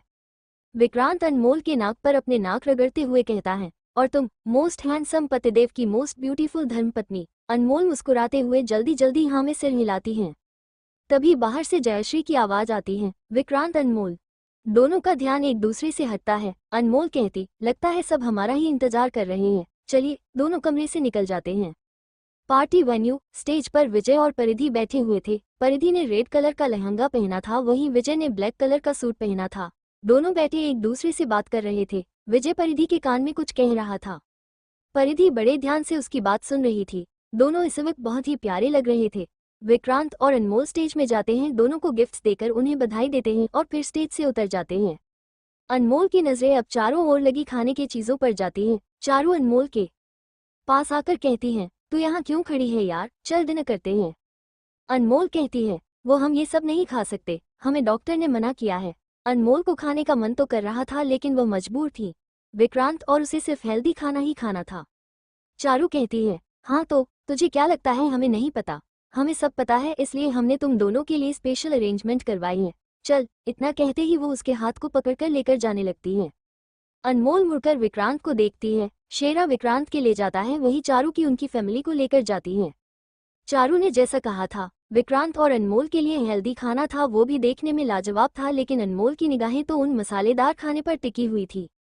उसे वो सब खाने का मन कर रहा था। अनमोल विक्रांत के ब्लेजर को हल्का खींचते हुए कहती हैं, सुनिए ना। विक्रांत इस वक्त अपने प्लेट में खाना ले रहा था। विक्रांत जवाब में कहता है, बोलो। अनमोल कहती हैं, मुझे वो सब खाने का बहुत मन कर रहा है। विक्रांत अनमोल को देखता है, फिर अनमोल की निगाहों को। वहाँ गोलगप्पे का भी ठेला था, चाउमीन और मसालेदार खाना। विक्रांत अनमोल को एक पल घूरता है। अनमोल मासूम सा मुंह बनाती है, वो धीरे से कहती है, एक बार डॉक्टर से पूछिए न कि हम खा सकते हैं या नहीं, थोड़ा थोड़ा तो खा ही सकते हैं। विक्रांत एक तरफ इशारा करके कहता है, मैं भी उस ओर जाऊं, वहां शराब मिल रहा है, थोड़ा तो पी ही सकता हूं ना। अनमोल झट से कहती है, नहीं, वो आपके लिए जानलेवा है। विक्रांत कहता है, वो भी तुम्हारे लिए जानलेवा है, चुपचाप ये खाओ। अनमोल का बुरा सा मुंह बन जाता है। वो एक नज़र फिर से उस ओर देखती है, फिर अपने प्लेट्स पर खाना सर्व करती हैं। विक्रांत और अनमोल जाकर चेयर पर बैठ जाते हैं। शेरा और चारू भी उनके साथ बैठ जाते हैं। अनमोल के लिए चारू भी हेल्दी खाना ही लेती थी ताकि उन्हें देखकर अनमोल न ललचाए। शेरा भी हेल्दी खाना ही लेता है, वैसे भी उसे ज्यादा मसालेदार खाना वैसे भी नहीं भाता। शेर खान, जयश्री और शकुंतला वो तीनों साथ में बैठे थे, वो तो जैसा चाहे वैसा खाना खा सकते थे। शेर खान खीर खाता है तो उसे इलायची मिलती है, इलायची को देखते ही उसके एक्सप्रेशन बदल जाते हैं। जयश्री खीर खाने के लिए चम्मच में भरी हुई अपने मुंह के पास लेकर जा रही थी। शेर खान झट से उसके हाथ को झटकता है, जिससे उसके हाथ से चम्मच गिर जाती है, साथ ही खीर उसके साड़ी में गिर जाती है। जयश्री हैरानी से शेर खान को देखती है। शेर खान उससे कहता है, खीर में इलायची है। ये सुनते ही जयश्री खीर को देखती है। शेर खान रुमाल निकालकर जयश्री की साड़ी को साफ करने लगता है। जयश्री कहती है, आप बोल भी तो सकते थे। शेर खान कहता है, बोलते बोलते मुंह में डाल देती तो। जयश्री खामोश हो जाती है। शेर खान अच्छे से उसके कपड़े को साफ करता है, फिर उठकर उन लोगों के पास चला जाता है, वो खाना बना रहे थे। वो उनसे पूछता है कि खीर के अलावा उन्होंने कहाँ कहाँ इलायची मिलाई है। उनसे पूछताछ करने के बाद वो जयश्री के लिए दूसरा चम्मच ले आता है। शेर खान खीर खुद ले लेता है और कहता है, अब खाओ। जयश्री हल्का सा मुस्कुराती है, फिर खाने लगती हैं। खाना खाने के बाद अनमोल जैसे ही उठती है, उसके सिर चकरा जाता है, वो एकदम विक्रांत के कंधे को पकड़ती है। विक्रांत तुरंत अनमोल को देखता है। अनमोल को अब चारों तरफ धुंधला नजर आने लगता है। विक्रांत तुरंत खड़ा होता है, वो पूछता है, क्या हुआ? अनमोल अपने सिर को पकड़ती है, वो एकदम से लड़खड़ा जाती है। विक्रांत उसे झट से कमर से पकड़ लेता है। अनमोल की आंखें बंद हो चुकी थी, चारू भी घबरा जाती हैं। वही अनमोल के पेरेंट्स और बाकी सब भी ये देखकर परेशान हो जाते हैं। विक्रांत अनमोल के गाल को हल्का हल्का थपथपाते हुए बुलाता है, धर्मपत्नी, धर्मपत्नी। विक्रांत एकदम से चिल्लाता है, कोई पानी लाओ जल्दी। जल्दी से चारू दौड़कर जाती है और विक्रांत को पानी देती है। विक्रांत अनमोल के चेहरे पर पानी छिड़कता है। अनमोल की आंखें धीरे धीरे खुलती हैं। विक्रांत उसके गाल को पकड़े हुए था और वह बहुत ही फिक्र में था। अनमोल आंखें खोलकर ठीक से खड़ी होती है और अपने आसपास देखती है। वहां उसके परिवार से सारे सदस्य थे जो फिक्र में थे। सब एक साथ पूछते हैं, क्या हुआ अनमोल? अनमोल अपने सिर को पकड़कर कहती हैं, पता नहीं, अचानक से सिर घूमने लगा। विक्रांत यह सुनते ही तुरंत अनमोल को गोद में उठाता है और वहां से लेकर जाने लगता है। विक्रांत अनमोल को कार में बैठाता है। अनमोल तुरंत कहती है, क्या हुआ, कहाँ लेकर जा रही हो आप मुझे?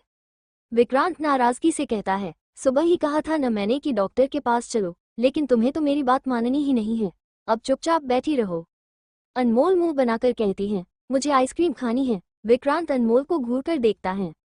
अनमोल कहती है, मैंने सिर में तेल नहीं लगाया, इसलिए चक्कर आ रहे होंगे। प्लीज मुझे आइसक्रीम खानी है, डॉक्टर के पास जाने की जरूरत नहीं है। विक्रांत बस उसे घूरे जा रहा था। अनमोल मासूम सा शक्ल बनाकर कहती है, प्लीज।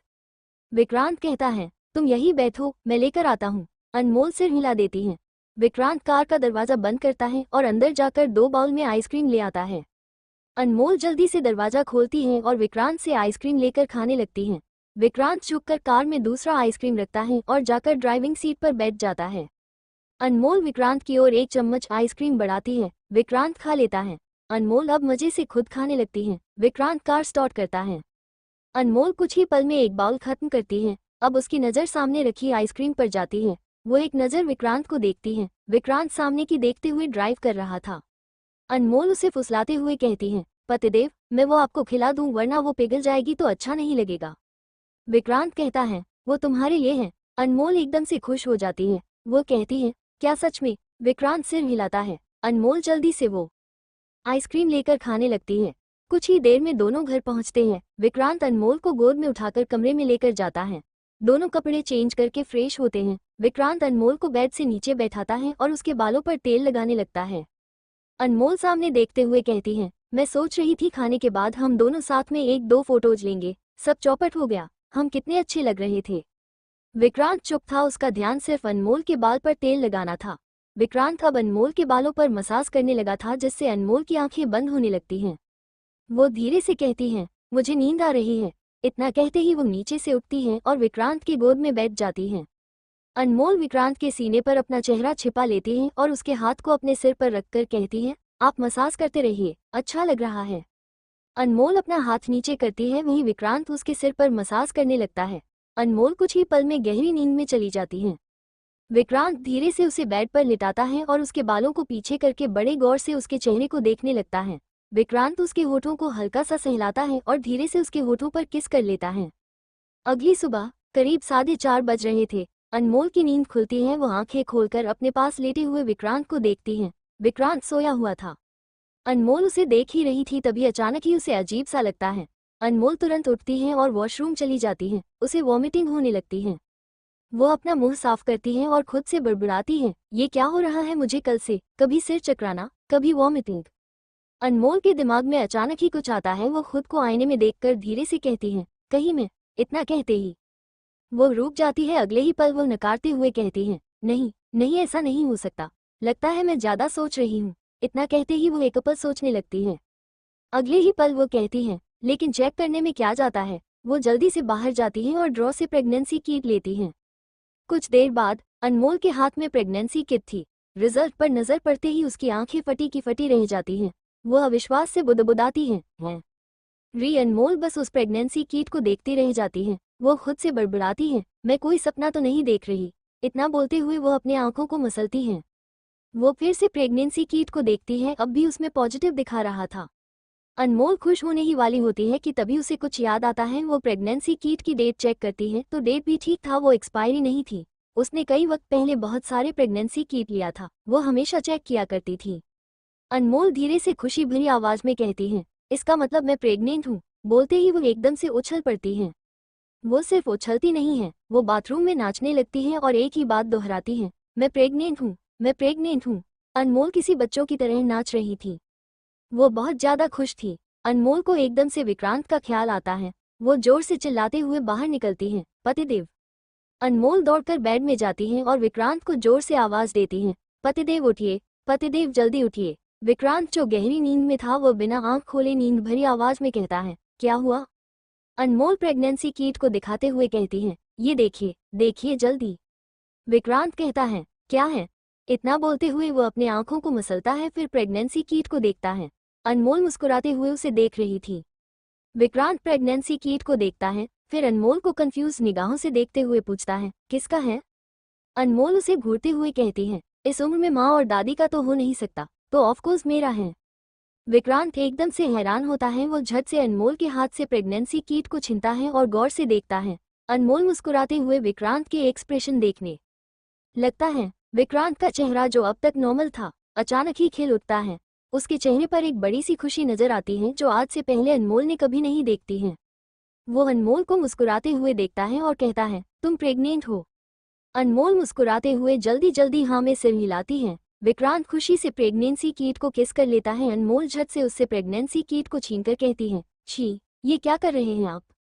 विक्रांत इतना खुश था कि उसे अब आसपास कुछ भी नजर नहीं आ रहा था। वो एकदम से अनमोल को पकड़कर उसके पूरे चेहरे पर किस करने लगता है। उसके होठ रुक ही नहीं रहे थे, उसके होठ लगातार अनमोल के चेहरे के हर हिस्से को चूम रहे थे।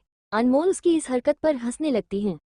विक्रांत कुछ पल अनमोल के होठों पर किस करता है और एकदम से बेड से नीचे उतरकर अनमोल को उठाकर गोल गोल घुमाने लगता है। अब उस कमरे में अनमोल की खिलखिलाती हंसी गूंज रही थी।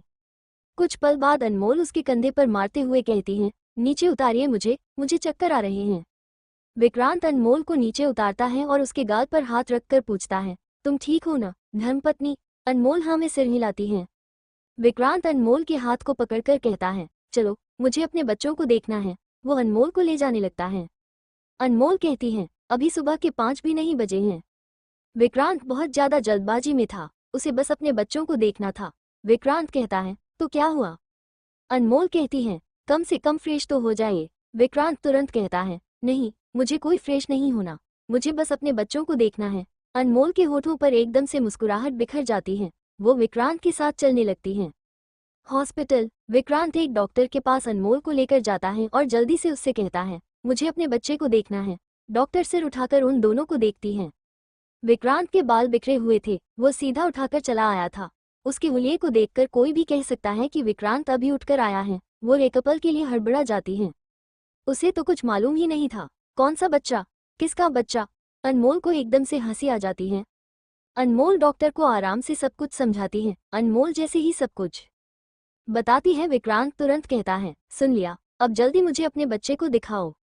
डॉक्टर हिचकिचाते हुए कहती है, सर, आपकी वाइफ ने जैसा बताया उस हिसाब से वो बस 1 मंथ प्रेग्नेंट है, 1 मंथ में बच्चा नहीं दिखता। विक्रांत डॉक्टर को घूरते हुए कहता है, मैंने कहा न दिखाओ, वरना तुम्हें देखने लायक नहीं छोड़ूंगा। विक्रांत काफी खुश था और डॉक्टर बीच में टोक रही थी तो अब वो इरिटेट हो रहा था। डॉक्टर तो उसकी बात सुनकर ही काम जाती है। वो हकलाते हुए कहती है, ठीक है सर। इतना कहते ही वो चली जाती हैं। अनमोल विक्रांत के कंधे पर मारते हुए कहती है, आपने धमकी क्यों दी। विक्रांत कुछ नहीं कहता, उसका ध्यान इस वक्त सिर्फ अपने बच्चे पर था। डॉक्टर दोनों को एक कमरे में बुलाती है, सोनोग्राफी रूम। कमरे में हल्की नीली रोशनी फैली हुई थी। डॉक्टर ने कमरे की लाइटें धीमी कर दी थी। मशीन ऑन हो चुकी थी। डॉक्टर अनमोल को बेड पर लेटने का इशारा करती हैं। अनमोल धीरे से बेड पर लेट जाती है। विक्रांत ठीक उसके सिरहाने खड़ा हो जाता है। उसकी नजरें स्क्रीन पर टिक जाती हैं। डॉक्टर धीरे से कहती हैं, सर, ये ट्रांसवेजिनल अल्ट्रासाउंड है। अभी जो हम देख रहे हैं वो जेस्टेशनल सैक है। यही शुरुआती संकेत है कि प्रेगनेंसी सही जगह पर है। स्क्रीन पर एक छोटा सा गोल सा धब्बा उभरता है। विक्रांत एक टच स्क्रीन को देख रहा था। डॉक्टर थोड़ा रुककर कहती हैं, अगर आपको अपने बच्चे को देखना है तो आपको इंतजार करना होगा, अभी बहुत समय है। विक्रांत मॉनिटर के पास झुकता है और उसमें दिखाई दे रही उस काले धब्बे को उंगलियों से छूता है। अनमोल उसे देख रही थी, उसकी आंखों में चमक थी और होठों पर हल्की मुस्कान। विक्रांत तुरंत अपना फोन निकालता है और उस मॉनिटर की तस्वीर खींच लेता है। डॉक्टर अब वहां से चली जाती हैं। अब विक्रांत अनमोल की ओर मुड़ता है। अनमोल अब भी मुस्कुराते हुए सिर्फ उसे ही देख रही थी। विक्रांत उसके पास आता है और धीरे से उसके पेट की ओर झुकता है। अनमोल झेपते हुए जल्दी से कहती है, जेल लगा है। विक्रांत एक नज़र उसे देखता है, फिर बिना कुछ कहे धीरे से उसके कपड़े को नीचे सरकाता है और प्यार से उसके पेट पर होंठ रख देता है। वो शिद्दत से, पूरी मोहब्बत के साथ उस जगह को चूमता है, फिर थोड़ा हटता है, अपने हाथ से पेट को सहलाता है और दोबारा से उसे चूम लेता है। अनमोल की मुस्कान अब नम सी हो जाती है। वो मुस्कुराते मुस्कुराते एकदम से इमोशनल हो जाती है। विक्रांत बार बार उसके पेट को चूमता जा रहा था, मानो हर किस में अपनी जान डाल रहा हो। कुछ पल बाद वो अनमोल के पास जाकर उसके आंखों में देखता है, उसके गाल पर हाथ रखता है और मुस्कुराते हुए कहता है, मेरे 2 दर्जन बच्चे। अनमोल हंसते हुए लेकिन भीगी आवाज में कहती है, आपने कहा था 1 दर्जन करेंगे। विक्रांत उसके चेहरे को अपनी हथेलियों में भर लेता है और उसके माथे पर शिद्दत से चूम लेता है। उसकी आंखों में अनमोल के लिए सिर्फ और सिर्फ मोहब्बत थी। अनमोल उसके सीने से लग जाती है, उसकी आंखें भीग चुकी थी। वो बस चुपचाप उसकी धड़कनों को सुनने लगती हैं। विक्रांत की धड़कन बहुत तेज थी पर सुकून से भर देने वाली आवाज थी। कुछ पल ऐसे ही बीते, न कोई शब्द, न कोई हरकत, बस एक खामोश लम्हा जो दोनों की खुशियां बयां करने के लिए काफी था। विक्रांत उसे अपने सीने में छुपा लेता है। जैसे वो उसे दुनिया की हर बुरी नज़र से बचाना चाहता हो। कुछ देर बाद विक्रांत और अनमोल डॉक्टर की केबिन से निकलते हैं। दोनों के चेहरे पर सुकून था। दोनों एक दूसरे से बात करते हुए जा रही थी, तभी उनका सामना उस डॉक्टर से होता है जिसने दोनों का ऑपरेशन किया था। वो दोनों को देखते हैं। दोनों अभी केबिन के जस्ट बाहर थे। वो डॉक्टर दोनों को देखता है, फिर कहता है, आप दोनों, क्या कुछ प्रॉब्लम हुआ है? अनमोल जल्दी से कहती हैं, नहीं डॉक्टर, कोई प्रॉब्लम नहीं है। एक्चुअली मैं प्रेग्नेंट हूँ। ये बोलते हुए अनमोल बहुत खुश थी। वही डॉक्टर जैसे ही यह सुनता है उसके फेस एक्सप्रेशन बदल जाते हैं। वो हैरानी से कहता है, व्हाट? लेकिन मैंने तो मना किया था ना? अनमोल कहती है, हाँ आपने मना किया था, पर मैं सर्जरी के जस्ट 2 दिन बाद से प्रेग्नेंट हूँ, जो हमें आज पता चला। डॉक्टर तो बस हैरान रह जाता है। वो एक पल के लिए सोच में पड़ जाता है, फिर एकदम से कहता है, आप दोनों चलिए मेरे साथ। डॉक्टर के साथ दोनों केबिन में जाते हैं। डॉक्टर दोनों को देखते हैं, फिर एक गहरी सांस लेकर कहते हैं, मिसेज अनमोल, ये बच्चा आपके लिए सही नहीं है। आपको फिलहाल अपने बॉडी पर ध्यान देना है। अनमोल और विक्रांत एक दूसरे की ओर देखते हैं। डॉक्टर का चेहरा अब पूरी तरह से सीरियस हो चुका था। वो विक्रांत की ओर मुड़ते हुए कहते हैं, अनमोल ने अभी हाल ही में किडनी डोनेट की थी। ये केवल 1 महीने पहले हुआ था और इस दौरान आपकी बॉडी को पूरी तरह से रिकवर होने का वक्त चाहिए था। इस वक्त प्रेगनेंसी आपके लिए खतरे से खाली नहीं है। विक्रांत के एक्सप्रेशन बदल जाते हैं। वही अनमोल की आंखों में चिंता थी। अनमोल की आंखों में डर और उलझन थी, पर फिर भी वो इतनी जल्दी हिम्मत नहीं हारती। अनमोल डॉक्टर की आंखों में देखती है। उसकी आवाज में उम्मीद भी थी और जिद भी। वो कहती है, मैं अपना पूरा ध्यान रखूंगी डॉक्टर, कोई भी लापरवाही नहीं करूंगी। फिर तो कोई प्रॉब्लम नहीं होगी ना? डॉक्टर कुछ पल चुप रहता है, फिर धीरे से सिर झुकाता है। उसकी आवाज गहरी और गंभीर थी। वो कहते हैं, नहीं अनमोल, आपकी बॉडी इस वक्त बहुत कमजोर है। ये प्रेगनेंसी बहुत रिस्की है। वो एक पल ठहरता है, फिर बेहद साफ शब्दों में कहता है, डिलीवरी के वक्त कॉम्प्लिकेशंस हो सकते हैं, यहाँ तक कि आपकी जान को भी खतरा हो सकता है। डॉक्टर ने बस इतना ही कहा था। तभी शांत खड़ा विक्रांत अचानक कहता है, अगर हम अबॉर्शन कर दे तो? डॉक्टर और अनमोल दोनों विक्रांत को देखते हैं। वो बहुत ज्यादा सीरियस था। अनमोल हैरानी से उसे देखती है और थोड़ा चिल्लाकर कहती है, आपका दिमाग खराब है। विक्रांत अनमोल को देखता है और बिना भाव के कहता है, धर्मपत्नी, मेरे लिए तुमसे बढ़कर कुछ नहीं है, हमारा बच्चा भी नहीं। अनमोल उसे बस हैरानी से देखती रह जाती है। विक्रांत अब डॉक्टर को देखता है और कहता है, बोलिए डॉक्टर, अगर हम अबॉर्शन करा दे तो सब ठीक हो जाएगा। अनमोल का दिल एकदम से टूटकर बिखर जाता है। उसकी आंखें नम हो जाती हैं। उसे विश्वास नहीं हो रहा था कि विक्रांत उसके अबॉर्शन की बात कर रहा है। अनमोल अपनी मुट्ठी कसती है और अपने होठ काटती है ताकि वो खुद को हिम्मत दे सके। डॉक्टर कुछ पल खामोश रहने के बाद कहते हैं, मुझे लगता है आप दोनों को यही करना चाहिए। विक्रांत तुरंत कहता है, ठीक है। तभी अनमोल की तेज और कठोर आवाज आती है, नहीं, कभी नहीं। दोनों अनमोल को देखते हैं। अनमोल विक्रांत को देखते हुए कहती है, मैं अबॉर्शन नहीं करवाऊंगी। मुझे पता है मेरा बच्चा मुझे कभी नुकसान नहीं पहुंचाएगा। इतना कहते ही वो गुस्से से वहां से निकल जाती हैं। विक्रांत जल्दी से अनमोल के पीछे जाता है। केबिन के बाहर पहुंचते ही वो उसके हाथ को पकड़कर खींचता है और उसके कंधे को पकड़ लेता है। विक्रांत अपने दांत पीसते हुए कहता है, धर्मपत्नी, मेरी बात समझने की कोशिश करो। अनमोल विक्रांत को जोर से धक्का देती है और जोर से चिल्लाती है, नहीं समझना मुझे अपने बच्चे पर पूरा भरोसा है, समझ आया आपको? अगर आपको मुझसे ज्यादा उस डॉक्टर पर भरोसा है तो जाए उसी के पास। अनमोल के आंखों में आंसू थे, वहीं गुस्से से उसकी आंखें लाल हो चुकी थी। अनमोल वहां से जाने लगती है। विक्रांत उसके पीछे जाते हुए कहता है, जिद मत करो धर्मपत्नी। धर्मपत्नी चलते हुए चिल्लाती है, जब आप जिद करके अपनी जान जोखिम में डाल सकते हैं तो मैं क्यों नहीं? वैसे भी मैं तो अपने बच्चे की जान बचा रही हूँ, न कि आपकी तरह सिर्फ अपनी जान खतरे में डाल रही हूँ। दोनों इस कदर बहस कर रहे थे कि हॉस्पिटल में आते जाते लोग उन्हें देखते जा रहे थे। अनमोल आगे चल रही थी और विक्रांत उसके कुछ 3 कदम दूरी पर था। हॉस्पिटल के बाहर पहुंचते ही विक्रांत दौड़कर जाता है और अनमोल के हाथ को पकड़कर फिर एक बार खींच लेता है। वो अनमोल के चेहरे को पकड़ लेता है। अनमोल नम और लाल आंखों से विक्रांत को देखती है। विक्रांत बहुत ही शांत आवाज में कहता है, मेरी बात मानो। अनमोल अपने दांत कसते हुए कहती है, कौन सी बात मानूं मैं आपकी? हम अपने बच्चे को मारने वाली बात मानूं? लोगों को मारकर चैन नहीं आया, जो अब आप अपने बच्चे को मारने के पीछे पड़ गए। अनमोल जोर से विक्रांत के हाथ को झटकती है। अनमोल के आंखों से एकदम से आंसू बह जाते हैं। अनमोल अपने आप को संभालते हुए कहती हैं, आपको पता है जब आपने हमारे बच्चे को मारने की बात कही तो मुझे यहाँ बहुत तेज दर्द हुआ। अनमोल अपने दिल पर इशारा करती हैं। वो खुद को संभाल नहीं पाती। वो एकदम से रोने लगती हैं। वो सिर हिलाते हुए कहती हैं, मुझे आपसे ये उम्मीद नहीं थी। अनमोल एकदम से मुड़ती है और दौड़कर जाने लगती है। विक्रांत उसके पीछे भागता है। धर्मपत्नी अनमोल टैक्सी पकड़ती है और उसमें बैठकर चली जाती है। विक्रांत भागता तो है लेकिन वह पकड़ नहीं पाता। अनमोल अपने मुंह पर हाथ रखे रोने लगती है। वहीं विक्रांत उससे दूर जा रही अनमोल को देखता रहता है। जब अबॉर्शन की बात आई तो क्या विक्रांत को दर्द नहीं हुआ था? उसे भी उसी तरह दर्द हुआ जैसे अनमोल को हुआ। उसका दिल तड़प उठा था जब उसने अबॉर्शन का जिक्र किया। विक्रांत को भी अपनी औलाद उतनी ही प्यारी थी जितनी अनमोल को थी, लेकिन उसके लिए अनमोल से बढ़कर कुछ नहीं था। वो अनमोल पर थोड़ा रिस्क बर्दाश्त नहीं कर सकता था। वो दोनों प्रेगनेंसी से कितने खुश थे, लेकिन शायद उनके खुशियों को एक झटके में किसी की नज़र लग चुकी थी। टैक्सी आकर सीधे अनमोल के घर के दरवाजे पर रुकती है। वो चुपचाप अपने आंसुओं को पोंछती है, फिर धीमी चाल से टैक्सी से बाहर उतरती है। टैक्सी वाले को पैसे देकर वो बिना कोई शब्द बोले अंदर की ओर बढ़ जाती है। दरवाजे पर हाथ रखते ही उसे एहसास होता है कि दरवाज़ा बंद है। सुबह के ठीक 6 बजे थे, इसलिए अमृता ने अभी दरवाज़ा नहीं खोला था। अनमोल ने डोर बेल बजाती है। कुछ ही पल में अमृता दरवाज़ा खोलती है। इतनी सुबह अनमोल को देखकर वो चौंक जाती है और असमंजस में पूछती है, आप? अनमोल बिना कुछ कहे तुरंत अमृता को गले लगा लेती है और धीमे स्वर में कहती है, आज मदर्स डे है ना, इसलिए आपसे मिलने आ गई। ये सुनकर अमृता के चेहरे पर अपने आप मुस्कान आ जाती है। वो अनजान थी कि अनमोल ये सब झूठ बोल रही है। अनमोल नहीं चाहती थी कि वो जान पाए कि उसका विक्रांत से झगड़ा हुआ है। वो नहीं चाहती थी कि उसकी माँ फिक्र में डूब जाए। कुछ पल बाद अनमोल खुद को अमृता से अलग करती है। अमृता जल्दी से कहती है, आइए, अंदर आइए, और साथ ही बाहर की ओर देखती है, मानो विक्रांत को खोज रही हो। लेकिन जब उसे बाहर कोई नहीं दिखता तो वह पूछ बैठती है, आप अकेले आए हैं? अनमोल बस हल्के से सिर हिला देती है।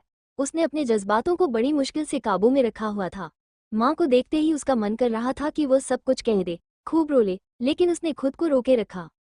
वो यहाँ अपनी पीड़ा बताने नहीं, बस थोड़ी राहत पाने आई थी, विक्रांत से दूर रहने। अमृता अनमोल का हाथ पकड़कर उसे अंदर ले जाती है। अनमोल चुपचाप आकर सोफे पर बैठ जाती है। अमृता मुस्कुराते हुए कहती है, मैं जल्दी से आपके लिए नाश्ता बनाती हूँ। अनमोल कुछ नहीं कहती। अमृता फिर कहती है, आप पहले जाकर फ्रेश हो जाइए। अनमोल हल्के से सिर हिलाकर उठती है और सीधे अपने कमरे की ओर बढ़ जाती है। कमरे में पहुंचते ही वो दरवाज़ा बंद कर लेती है और उस दरवाजे से टिककर खड़ी हो जाती है। उसकी आंखें बंद होती हैं और बंद होते ही आंसू खुद ब खुद बहने लगते हैं। वो एक भी आवाज़ किए बिना बस खामोशी से रोती रहती हैं। रात के करीब 10 बजे विक्रांत घर पहुंचता है। जयश्री उसके ही इंतजार में थी क्योंकि सुबह से विक्रांत और अनमोल लापता थे और दोनों का ही कॉल नहीं लग रहा था। वो काफ़ी ज़्यादा फिक्र में थी। जयश्री विक्रांत को अकेला देखकर पूछती है, विक्रांत, अनमोल कहाँ है? विक्रांत के कदम एकदम से ठहर जाते हैं और साथ ही उसके एक्सप्रेशन एकदम से बदल जाते हैं। वो एकदम से कहता है, क्या वो घर नहीं आए? जयश्री कहती है, नहीं, सुबह से ही तो गायब हो आप दोनों। मुझे लगा वो आपके साथ हैं। क्या वो आपके साथ नहीं थी? विक्रांत जैसे ही यह सुनता है वो बिना कुछ बोले तुरंत वापस लौटता है। जयश्री उसे आवाज़ देती है, विक्रांत, अब आप कहाँ जा रहे हो? विक्रांत कोई जवाब नहीं देता। वो जल्दी से अनमोल को कॉल करता है। उसे लगा था अनमोल घर आई होगी, लेकिन उसे क्या मालूम था कि अनमोल रूठकर अपने मायके चली गई। विक्रांत का भी मूड कुछ ठीक नहीं था, इसलिए वह भी हॉस्पिटल से सीधे अपने अड्डे पर चला गया। उसे मालूम था कि अनमोल उसे देखना नहीं चाहेगी, उससे बात करना नहीं चाहेगी, इसलिए ही वो सीधे रात को लौटा, ये सोचकर कि अनमोल का दिमाग ठंडा हो गया होगा। पर अब जब उसे पता चल रहा था कि अनमोल घर नहीं आए तो वह बहुत ज़्यादा परेशान हो जाता है। उसकी कार की स्पीड काफ़ी तेज थी। वो अनमोल को बार बार कॉल कर रहा था मगर अनमोल का फ़ोन स्विच ऑफ आ रहा था। विक्रांत का अब दिमाग खराब होने लगता है। विक्रांत सीधे अनमोल के घर की ओर कार भगाता है। उसका दिल कह रहा था कि अनमोल अपने घर ही गई हैं। विक्रांत की कार जाकर सीधे उसके घर के बाहर रुकती है। वो दरवाजे को देखता है, वो बंद था। सब सो चुके थे, वहाँ आसपास के लोग भी सो चुके थे। विक्रांत जल्दी जल्दी डोर बेल बजाता है। कुछ देर बाद अमृता दरवाजा खोलती है। विक्रांत को देखते ही अमृता की नींद उड़ जाती है। वो कहती है, आप? विक्रांत बिना कुछ कहे अंदर चला जाता है। अमृता दरवाजा बंद करके उसके पीछे पीछे जाती है। विक्रांत दौड़कर सीढ़ियों से होते हुए ऊपर जाता है। वो अनमोल के दरवाजे को हल्का धक्का देता है तो उसे एहसास होता है कि दरवाजा अंदर से बंद है। विक्रांत दरवाजा खटखटाता है। अनमोल कोई जवाब नहीं देती।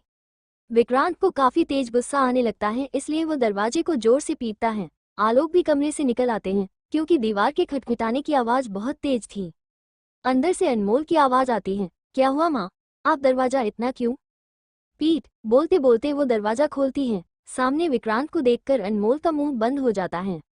विक्रांत तुरंत अनमोल का हाथ पकड़ता है और उसे लेकर जाने लगता है। अनमोल छूटने की कोशिश करती है, तभी उसकी नज़र अपने माँ पापा पर जाती है। उन्हें देखते ही अनमोल शांत हो जाती है। अनमोल मुस्कुराने की कोशिश करती है क्योंकि उसे जरा भी नहीं दिखाना था कि उनके बीच कुछ हो रहा है।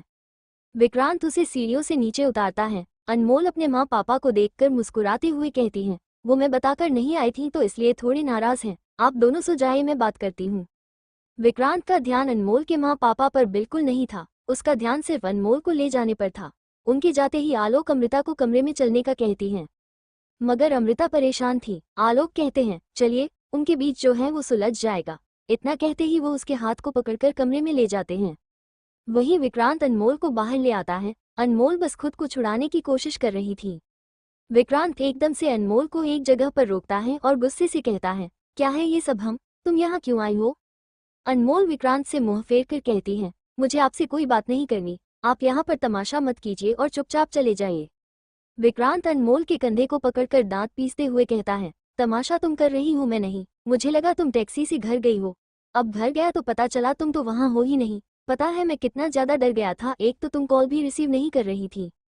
अनमोल दूसरी ओर मुंह किए रहती है और कुछ नहीं कहती। वो बिल्कुल खामोश रहती है, या यूं कहे कि विक्रांत को इग्नोर करती है। विक्रांत अनमोल को देखने लगता है। अनमोल बिल्कुल चुप थी। विक्रांत एक गहरी सांस लेकर कहता है, मुंह मत फेरो, चलो घर। अनमोल तुरंत कहती है, मुझे नहीं जाना। विक्रांत उसे देखते हुए कहता है, तो अब क्या तुम इस बच्चे के लिए मुझसे दूर रहोगी? अनमोल अपनी साड़ी को कसकर पकड़ लेती है। उसके शरीर में एक तेज झंझनाहट होती है। वो विक्रांत से दूर रहने के बारे में सोच भी नहीं सकती। विक्रांत कहता है, उस बार मैं अपने जिद में था, मैंने डॉक्टर की बात नहीं सुनी तो देखा न क्या हुआ।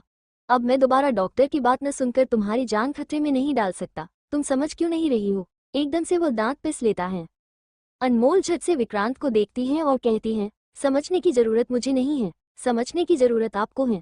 मैंने कहा ना, मेरा बच्चा मुझे कुछ नहीं करेगा। विक्रांत एकदम से कहता है, अगर कर दिया तो, अगर तुम्हें उसकी वजह से कुछ हो गया तो? एकदम से सन्नाटा छा जाता है। विक्रांत और अनमोल एक दूसरे की आंखों में देखने लगते हैं। अनमोल पूरे विश्वास के साथ कहती है, कुछ नहीं होगा। विक्रांत अपना सिर पकड़ लेता है। उसे बहुत तेज गुस्सा आने लगता है। वो अचानक ही अनमोल पर चिल्लाता है, क्यों अपनी जिद पर अड़ी हुई हो तुम? क्यों नहीं समझ रही हो कि अगर तुम्हें कुछ हो गया तो मैं नहीं जी पाऊंगा? अनमोल बिना किसी एक्सप्रेशन के कहती है, क्या आपने सोचा था? क्या आपने अपनी किडनी खराब करने से पहले मेरे बारे में सोचा था? आप मर जाएंगे तो मेरा क्या होगा, ये सोचा था? नहीं ना, तो आपका कोई हक नहीं बनता मुझ पर ऐसे चिल्लाने का। विक्रांत कहता है, मानता हूँ गलती मेरी थी और मैं उसे अब बदल नहीं सकता, पर जो गलती तुम कर रही हो उसे हम रोक सकते हैं। अब भी वक्त है, चलो मेरे साथ। विक्रांत अनमोल का हाथ पकड़ता है और उसे लेकर जाने लगता है। अनमोल तुरंत उसके हाथ को झटकती है। विक्रांत उसे देखता है। अनमोल कहती है, मैंने कहा ना, मैं नहीं जाऊंगी, नहीं जाऊंगी मतलब नहीं जाऊंगी। विक्रांत अपनी मुट्ठी कसता है और अनमोल को देखकर एकदम गुस्से से चिल्लाता है, तो क्या चाहती हो, दूर हो जाए हम? अनमोल कहती है, अगर आप डॉक्टर की बात सुनते हैं तो हमारा दूर होना ही सही है, क्योंकि रोज रोज मैं झगड़े का माहौल अपने बच्चे को नहीं देना चाहती। विक्रांत का अब गुस्से से सिर फटने लगता है। वो गुस्से से कहता है, दूर होना चाहती हो ना, तो ठीक है, रहते हैं दूर, रहो तुम यहीं। इतना कहते ही वो तेजी से अपनी कार की ओर बढ़ जाता है। विक्रांत दरवाजा खोलता है और कार के अंदर जाकर जोर से दरवाजा बंद करता है, मानो वो सारा गुस्सा उस दरवाजे पर निकाल रहा हो। वो कार स्टार्ट करता है और बहुत ही स्पीड से चला जाता है। अनमोल अपनी होठों को अंदर खींचती है, उसे रोने का मन करता है क्योंकि विक्रांत ने कभी उससे इतने गुस्से से बात नहीं की थी। उसे अगर गुस्सा भी आता था तो वो बहुत ही शांति से बात करता था, लेकिन आज विक्रांत ने उस पर चिल्लाया था। अनमोल की अचानक ही सिसकी निकल जाती है। वो जल्दी से अपने मुंह पर हाथ रखती है ताकि कोई सुन न ले कि वो रो रही थी। वो बहुत ही कसकर अपने मुंह को दबाती है और वहीं खड़ी होकर घुट घुट कर रोने लगती है। वहीं विक्रांत एक जगह पर कार रोकता है। वो साइड में देखता है, वहां शराब बेचा जा रहा था। विक्रांत एक पल उसे देखता रहता है, फिर एकदम से बाहर निकालकर शराब की एक बोतल ले लेता है। वो गाड़ी में बैठता है और सीधा एक सुनसान सी सड़क पर कार रोकता है। बाहर निकलकर वो शराब की बोतल को खोलता है और एकदम से मुंह में लगाता है, पर अचानक ही उसे अनमोल की किडनी की याद आती है। वो गुस्से से उस बोतल को दूर पटकता है और जोर से चिल्लाता है। विक्रांत में दर्द बर्दाश्त करने की क्षमता नहीं थी, इसलिए तो वो अपने दर्द को कम करने के लिए शराब पीता था, पर अब तो वो शराब भी नहीं पी सकता था। विक्रांत इस वक्त सिर्फ तड़प सकता था, इसके अलावा नहीं उसके पास कोई उपाय था और न कोई चारा। शराब के अलावा अगर उसके कोई दर्द को कम कर सकता था तो वो सिर्फ अनमोल थी, लेकिन अब दर्द की वजह भी अनमोल थी और उसकी दवाई भी अनमोल थी।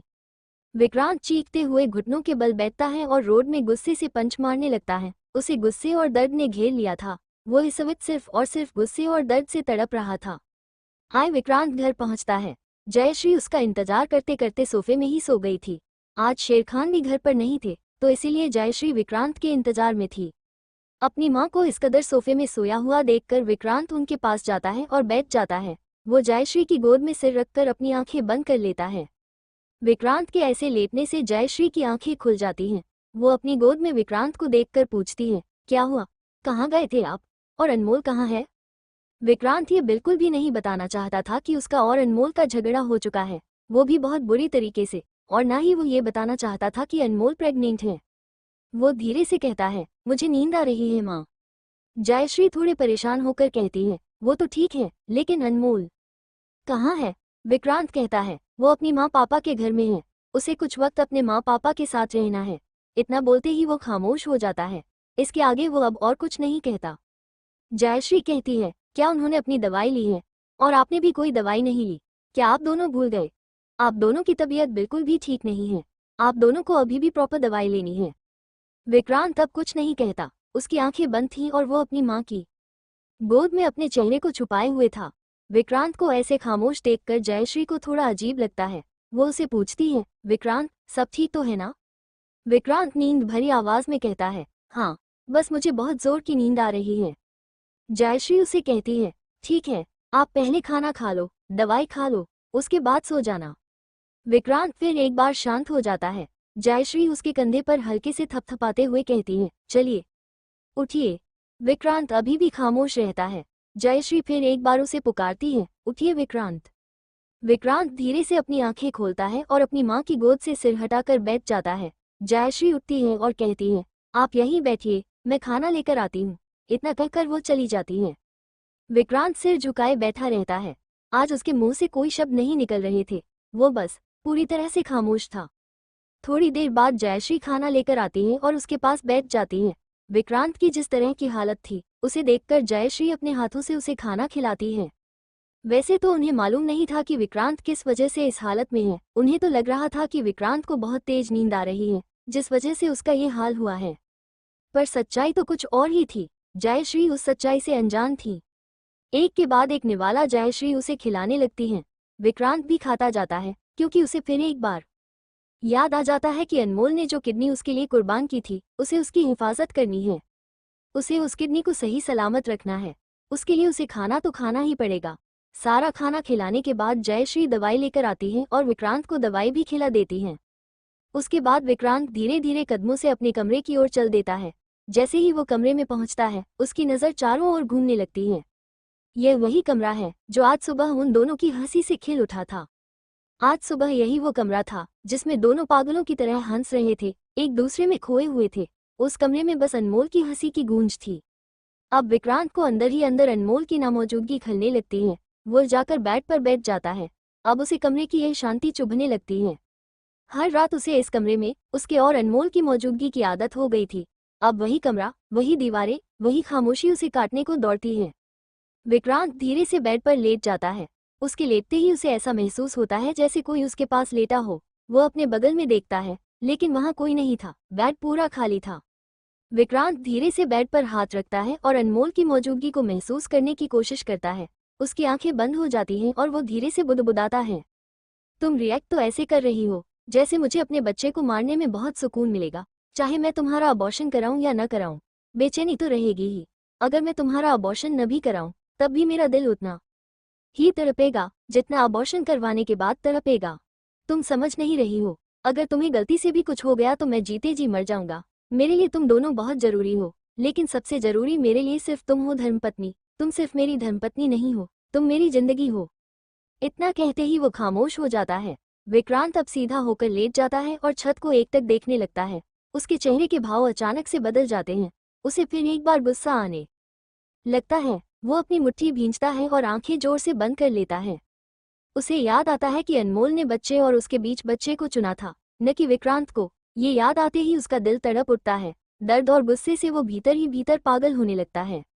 दूसरी तरफ अनमोल इस वक्त बालकनी के एक कोने में बैठी हुई रो रही थी। उसने अपनी मुंह को एकदम कसकर पकड़ा हुआ था। वो घुट घुट कर बस रोए जा रही थी। ये जुदाई उसके लिए बिल्कुल भी आसान नहीं था। अनमोल इसलिए विक्रांत से दूर नहीं थी कि उसने विक्रांत और बच्चे में बच्चे को चुना था। वो बस विक्रांत को ये साबित करके दिखाना चाहती थी कि उनके प्यार की निशानी उसे कभी कुछ होने नहीं देगी। अनमोल ने सोच लिया था कि वो अपने इस बच्चे को जन्म देगी और विक्रांत को दिखाएगी कि वो सही सलामत हैं। चाहे अनमोल जितनी चाहे कठोर बन जाए, लेकिन इस बात पर वो कमजोर पड़ रही थी कि उसे विक्रांत के खिलाफ जाकर ये सब करना पड़ेगा। अगर विक्रांत उसे साथ देता तो वो खुशी खुशी इस चैलेंज को कर सकती थी, लेकिन विक्रांत के बगैर ये सब उसके लिए करना थोड़ा मुश्किल था। जिस तरह से उनके बीच झगड़ा हुआ था वो सब कुछ याद करके तो अनमोल को और ज्यादा रोना आ रहा था और वो घुट घुट कर रो भी रही थी। पूरी रात न ही विक्रांत की आंखों में नींद थी और न ही अनमोल की आंखों में नींद थी। वो दोनों बस एक दूसरे के लिए तड़प रहे थे। ऐसे ही पूरे 2 दिन गुजर जाते हैं। दोनों ऐसे ही एक दूसरे के लिए बस तड़पते रहते हैं, लेकिन उनके परिवार को थोड़ा भी भनक नहीं पड़ता कि उनके बीच कुछ हुआ है।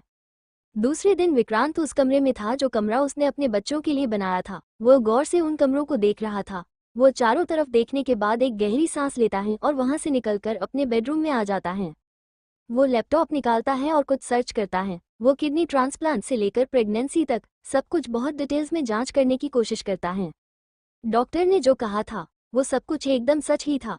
अनमोल की प्रेगनेंसी बहुत ज्यादा रिस्की थी। अचानक ही विक्रांत के दिमाग में एक बात आती है। विक्रांत को समझ आता है कि अगर वो दोनों यूं ही दूर रहें तो अनमोल बहुत ज्यादा स्ट्रेस में रहेगी, और अगर वो ऐसे ही स्ट्रेस में रही तो हेल्थ इश्यूज बहुत ज्यादा बढ़ जाएंगे।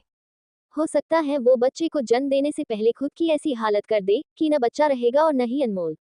विक्रांत को जैसे ही यह बात समझ आती है तो वह तुरंत कमरे से निकल जाता है। वो लगभग दौड़ते हुए सीढ़ियों से नीचे जाता है और वहां से निकल जाता है। रात के करीब 12 बजे अनमोल जमीन पर लेटी हुई थी। उसकी आंखें बंद थीं, उसके पलके भींगे हुए थे। इससे पता लगाया जा सकता था कि अनमोल कुछ वक्त पहले रो रही थी। वो जब से विक्रांत से जुदा हुई थी वो रोज रात को रोती थी। ऑलरेडी वो प्रेग्नेंट थी। वो बात बात पर बहुत ज्यादा इमोशनल हो जाती थी। तभी अचानक ही बालकनी से आवाज आती है, धर्मपत्नी। आवाज सुनकर अनमोल झट से आंखें खोलती है। उसे बालकनी से एक जोड़ा पैर नजर आता है जो उसकी ओर ही बढ़ रहा था। विक्रांत बालकनी से अंदर आया था। वो अनमोल को नीचे लेटा देखकर जल्दी से उसके पास जाकर बैठ जाता है। वो अनमोल के बाजू को पकड़कर उसे आवाज देता है, धर्मपत्नी चलो घर चलते हैं। अनमोल एकदम से सिसकते हुए कहती है, मैं नहीं जाऊंगी। मैं अपने बच्चे को जन्म दूंगी। मुझे उसका अबॉर्शन नहीं करवाना। विक्रांत उसके चेहरे को उठाकर कहता है, हाँ तो नहीं करवाएंगे अबॉर्शन। हम साथ में अपने बच्चे की बहुत अच्छे से देखभाल करेंगे। उसे कुछ नहीं होगा और नहीं तुम्हें कुछ होगा। अब तो जाओगी न तुम मेरे साथ। अनमोल आंसू से भरी आंखों से देखते हुए कहती है, नहीं, जब तक आप उस दिन की तरह खुश नहीं हो जाते मैं नहीं जाऊंगी। जब तक आपको ये नहीं लगता कि हमारा बच्चा मेरे जान का दुश्मन नहीं है तब तक मैं नहीं जाऊंगी। वो एकदम से रोने लगती हैं। विक्रांत एक पल के लिए खामोश हो जाता है। अनमोल विक्रांत के हाथ को अपने पेट पर रखती हैं और रोते हुए कहती हैं, आपको लगता है कि हमारा बच्चा मुझे मार सकता है? विश्वास कीजिए न हमारे बच्चे पर, वो कुछ नहीं करेगा मुझे। विक्रांत अपने हाथ को देखता है जो अनमोल के पेट पर था। उसकी धड़कनें अचानक ही बहुत तेज हो जाती हैं। विक्रांत थोड़ा सा झुकता है और उसके पेट से बात करते हुए कहता है, तुम सच में अपनी मम्मा को कुछ नहीं करोगे न? इतना कहते हुए वह अपने हाथ अनमोल के पेट पर फेरता है, फिर अनमोल को देखता है। विक्रांत अनमोल को देखते हुए कहता है, हाँ बोल रहा है। अनमोल एकदम से रोने लगती है। विक्रांत फिर से उसके पेट को देखकर कहता है, हम तुम्हें नहीं मारेंगे, इसलिए तुम भी मम्मा को मत मारना, ठीक है? वरना मैं मर जाऊंगा। अनमोल एकदम से रोते हुए विक्रांत को गले लगा लेती है। विक्रांत भी एकदम कसकर अनमोल को पकड़ लेता है। विक्रांत उसके कान में कहता है, मैं तुम दोनों का बहुत अच्छे से ख्याल रखूंगा और दोनों को कुछ नहीं होने दूंगा, आई प्रॉमिस। धर्मपत्नी। विक्रांत अनमोल को लेकर बेड पर आ गया था। अनमोल कभी बेड पर नहीं लेटती थी क्योंकि उसे बेड पर लेटते ही ऐसा लगता था मानो विक्रांत बेड पर लेटा हो और वो उसे बाहों में भर रहा हो। अनमोल को विक्रांत की बहुत याद सताती थी और वो कभी कभी मन में ये तक सोच लेती थी कि वो विक्रांत के पास चली जाए, लेकिन वो अपने बच्चे की खातिर किसी भी हालत में हार नहीं मानना चाहती थी। विक्रांत बेड के हेडरेस्ट से सटकर बैठ जाता है और अनमोल को अपने सीने से लगाता है। अनमोल का रोना रुक चुका था, वो अब खामोश थी। विक्रांत धीरे धीरे उसके बालों को सहलाता है। अनमोल धीरे से कहती है, मेरे लिए भी बच्चे से बढ़कर आप हो, पर मुझे इसको जन्म देना है पतिदेव। ये हमारा पहला बच्चा है, हमारे प्यार की निशानी है ये। विक्रांत अनमोल के माथे पर किस करता है और कहता है, अब मैं साथ हूँ और हमेशा साथ रहूंगा। तुमसे झगड़ा करने के लिए, तुम्हें छोड़कर जाने के लिए आई एम सॉरी। अनमोल अब खामोश हो जाती हैं, वो कुछ नहीं कहती।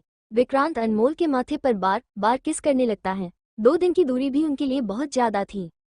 इन 2 दिनों के एक एक पल को याद करके विक्रांत बस अनमोल के माथे को किस करता जा रहा था। उसकी किस बहुत सॉफ्ट थी और फिक्र से भरी हुई थी।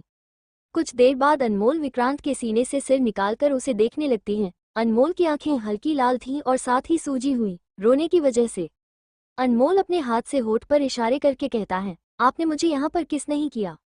विक्रांत अनमोल के चेहरे को देखता है। वो 2 दिन पहले जिस अनमोल से झगड़ा कर रहा था वो ये अनमोल नहीं थी। इस अनमोल की आंखों में मासूमियत थी और उस अनमोल की आंखों में जिद। अनमोल की मासूमियत देखकर विक्रांत सुकून से भर जाता है। उसे सबसे ज्यादा अनमोल की मासूमियत ही पसंद थी। जब उसकी शादी हुई थी तब भी उसे अनमोल की मासूमियत पर ही वो फिदा था। बस उसकी मासूमियत का लोग गलत फायदा उठाते थे, इसलिए वह चाहता था कि अनमोल बदल जाए। मगर विक्रांत को असल में अनमोल की मासूमियत से ही सबसे ज्यादा प्यार था। अब भी अनमोल में मासूमियत थी और वो मासूमियत सिर्फ विक्रांत के सामने ही अनमोल जाहिर करती थी। विक्रांत झुककर अनमोल के होठों को हल्का सा किस करता है और फिर हट जाता है। अनमोल छोटा सा मुंह बनाकर कहती है, मुझे डीप किस चाहिए। विक्रांत अनमोल के गाल को हल्का सा सहलाता है और धीरे से कहता है, पहले अच्छे से सांस लो। अनमोल अच्छे से सांस लेती है। विक्रांत एकदम से झुककर उसके होठों को अपने गिरफ्त में ले लेता है। अनमोल जल्दी से अपने एक हाथ को उसके बालों पर ले जाती है और सुकून से आंखें बंद कर लेती हैं। विक्रांत अनमोल को किस करने लगता है। अनमोल भी किस में पूरा साथ दे रही थी, मानो वो कितने पल से इस मोमेंट के लिए तड़प रही हो। विक्रांत अनमोल के ऊपर पूरा झुक जाता है। उनके किस में कोई जल्दबाजी नहीं थी। विक्रांत बहुत ही नरमी से उसे किस कर रहा था, मगर हाँ, ये किस उन दोनों की तड़प को दूर रहा था। विक्रांत अनमोल को बेड पर लिटाता है और उसके होठों पर अपने होठ ऐसे ही उलझाए रखता है। अनमोल का अब एक हाथ विक्रांत के कंधे पर था और दूसरा उसके बालों को लगातार सहलाए जा रहा था। विक्रांत इस वक्त अनमोल के ऊपर था। उसके हाथ अनमोल की कमर पर चले जाते हैं। वो अनमोल की कमर को धीरे धीरे सहलाने लगता है। काफी वक्त के किस के बाद विक्रांत धीरे से अपने होठ अनमोल से दूर करता है। अनमोल सांसें लेने लगती हैं जो उसने कब से अटका रखी थी। विक्रांत अनमोल के गाल को अंगूठे से सहलाते हुए एकदम से झुककर उसके नाक पर किस करता है। अनमोल धीरे से अपनी आंखें खोलती हैं।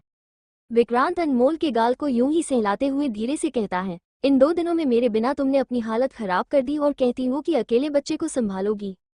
अनमोल चुप रहती है। उसने जिद तो लगा रखी थी कि वो विक्रांत के बिना अपने बच्चे को संभाल लेगी, पर उसके लिए ये काफी ज्यादा मुश्किल था।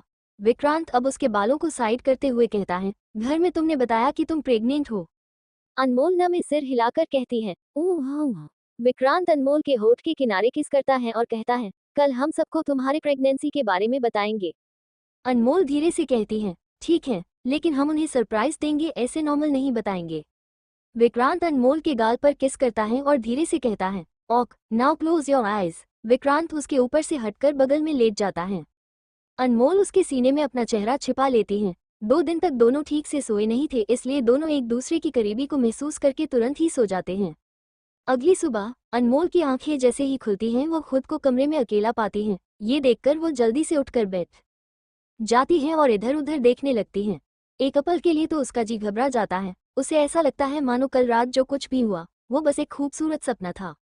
अनमोल उठती है, वो वॉशरूम में चेक करती है तो उसे विक्रांत कहीं नजर नहीं आता। अनमोल अब थोड़ी बेचैन हो जाती है। वो तुरंत अपने छोटे से बालकनी में जाती है तो उसे विक्रांत नजर आता है जो जमीन पर बैठा हुआ था। उसके दोनों पैर फोल्ड किए हुए थे और उसकी आंखें बंद थीं। वो ध्यान लगा रहा था।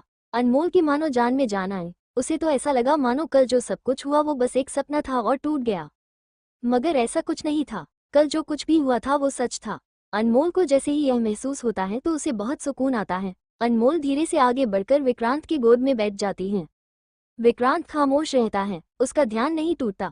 अनमोल विक्रांत के चेहरे पर अपनी उंगली घुमाने लगती है। वो अपनी उंगली से कभी उसके आंख में दबाती, कभी उसके नाक में दबाती, कभी उसके होठ को दबाती। इतना कुछ करने के बाद भी विक्रांत अपने ध्यान पर बरकरार रखता है। अनमोल विक्रांत के गर्दन पर जाती है और उसके गर्दन पर लव बाइट देने लगती है। वो लव बाइट देते हुए विक्रांत की आंखों में ही देख रही थी। अनमोल विक्रांत के गर्दन पर जगह जगह पर लव बाइट देती है, फिर मुंह बनाकर उसे देखने लगती है क्योंकि विक्रांत अब भी शांत था। कुछ पल बाद अचानक ही विक्रांत के घड़ी पर एक अलार्म बजता है। अनमोल झट से उसके घड़ी को देखती है। विक्रांत आंखें बंद किए ही अलार्म बंद करता है और धीरे से आंख खोलता है। विक्रांत की नजरें सीधा अनमोल पर जाती हैं। वो झुककर अनमोल के नाक से अपने नाक रगड़ते हुए कहता है, क्या कर रही थी धर्मपत्नी।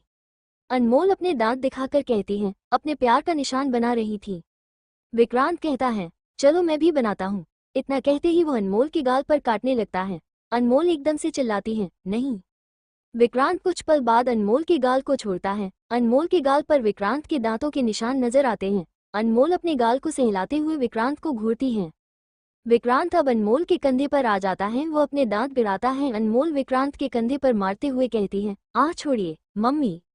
विक्रांत अब अनमोल की गर्दन पर लव बाइट देने लगता है। अनमोल उसे मारती रह जाती है मगर इसका कोई फायदा नहीं होता। विक्रांत हर जगह लव बाइट और अपने काटने के निशान बनाकर ही छोड़ता है। अनमोल विक्रांत को बुरा सा मुंह बनाकर देखती है क्योंकि विक्रांत ने ऐसे ऐसे जगहों पर लव बाइट दिया था कि अनमोल छुपाना भी चाहे तो वो छुपा नहीं पाएंगी। विक्रांत अनमोल के गाल पर हल्का सा किस करता है और उसे गोद में लेकर खड़ा हो जाता है। विक्रांत अनमोल को साथ लेकर वॉशरूम चला जाता है। दोनों साथ में नहाते हैं। अनमोल जाने के लिए तैयार होती है। वो साड़ी पहन रही थी। विक्रांत भी तैयार हो चुका था। अनमोल के कमरे में विक्रांत के कुछ कपड़े रखे हुए थे। उनमें से ही वो एक कपड़ा उठाकर पहन चुका था। दरवाजे पर दस्तक होती है और अमृता की आवाज आती है, अनमोल। अनमोल साड़ी पहन रही थी इसलिए विक्रांत जाकर दरवाजा खोलता है। अमृता के हाथ में इस वक्त नाश्ते का प्लेट था। वह जैसे ही विक्रांत को अपने पास खड़ा पाती है उनके हाथ से एकदम से प्लेट गिर जाती है। आज भी अमृता अचानक विक्रांत को देखती थी तो थोड़ा सा डर जाती थी। अमृता हकलाते हुए कहती है, हाँ आप। प्लेट गिरने की आवाज सुनकर अनमोल भी वहां आ जाती है। वो असमंजस से कहती है, क्या टूटा? एकदम से उसकी नजरें नीचे गिरे हुए प्लेट पर जाती हैं। अनमोल अब अमृता को देखती है जो अब भी विक्रांत को हैरानी से देख रही थी। अनमोल कहती है, माँ वो ये रात को ही आ गए थे। अमृता अनमोल को देखती है फिर ओह वाले एक्सप्रेशन देकर जल्दी से नीचे से प्लेट और खाने को उठाती है। अनमोल कहती है, आपके हाथ से प्लेट कैसे छूटा? अमृता हड़बड़ाते हुए कहती है, वो हमने अचानक देख लिया था। तो आपने कल बताया भी नहीं कि दामाद जी आए हुए हैं? अमृता खड़ी होकर विक्रांत से पूछती है, वैसे कितनी रात को आए आप? हमें तो भनक तक नहीं हुई। विक्रांत कहता है, जब आप ससुर जी से कह रही थी खिड़की बंद कर दीजिए, कोई देख लेगा। अमृता की आंखें हैरानी से फैल जाती हैं और अचानक ही उन्होंने जो प्लेट उठाया था वो फिर एक बार गिर जाता है। अनमोल नीचे गिरे प्लेट को उठाती है। अमृता हड़बड़ाते हुए जल्दी से प्लेट उठाती है और हकलाते हुए कहती है, मैं ये फेंक आती हूँ। वो शर्म से एकदम पानी पानी हो चुकी थी। अनमोल अपनी माँ को ऐसी हालत में देखकर विक्रांत को देखती है और कहती है, ये माँ इतना शर्मा क्यों गई? विक्रांत अनमोल के कान में धीरे से कुछ फुसफुसाता है। अनमोल की आंखें हैरानी से बड़ी हो जाती हैं। वो विक्रांत के सीने पर मारते हुए घूरकर कहती है, आप कितने गंदे हो? आप उन्हें खिड़की से क्यों झांक रहे थे? विक्रांत कहता है, मैं कहाँ झांक रहा था? मैं तो पाइप से चढ़ रहा था तो मेरी नज़र उन दोनों पर पड़ गई। मुझे क्या पता था वो दोनों ऐसे एक दूसरे का मुंह मीठा कर रहे होंगे। अनमोल विक्रांत के सीने पर पंच करती है और कहती है, क्या जरूरत थी माँ को बताने की? आपने उन्हें अनकंफर्टेबल कर दिया। विक्रांत कहता है, इसमें अनकंफर्टेबल वाली क्या बात है? तुम खुद तो उसी प्रोसेस की प्रोडक्ट हो। तुम प्रोडक्ट खुलेआम घूम रही हो तो प्रोसेस के बारे में खुलेआम बात करने में क्या शर्म? अनमोल मुंह खोले उसे देखती है। विक्रांत कहता है, चलो अब अपना प्रोडक्ट लॉन्च के बारे में सबको बताते हैं। विक्रांत अनमोल के हाथ को पकड़कर नीचे चला जाता है। अनमोल तो बस उसके बातों को सुनकर उसे देखती रह जाती है। नीचे अमृता आलोक को किसी बात से डांट रही थी। वो दोनों जैसे ही विक्रांत और अनमोल को देखते हैं वो चुप हो जाते हैं। वहीं अमृता तुरंत नजरें झुका लेती हैं। आलोक भी अब विक्रांत से नजरें मिलाने में हल्का कतरा रहे थे। इससे साफ मालूम चलता है कि अमृता ने सब कुछ बता दिया था। अनमोल विक्रांत को देखती है और धीरे से उसके कान में फुसफुसाती है, कैसे बताए? मुझे समझ नहीं आ रहा। विक्रांत अनमोल को एक नज़र देखता है फिर उन दोनों को देखकर कहता है, ससुर जी मुझे आप दोनों को कुछ बताना है। वो दोनों अचानक नर्वस हो जाते हैं इस बात को लेकर कि कहीं विक्रांत कल रात के बारे में बात न करे। विक्रांत सीधा कहता है, मैंने आपकी बेटी को प्रेग्नेंट कर दिया। अनमोल आंखें फाड़े विक्रांत को देखती हैं। वहीं आलोक और अमृता स्तब्ध रह जाते हैं और अविश्वास से अनमोल की ओर देखने लगते हैं। गाइज अगर आपको स्टोरी अच्छी लग रही है तो थोड़ी कमेंट कर दीजिए प्लीज।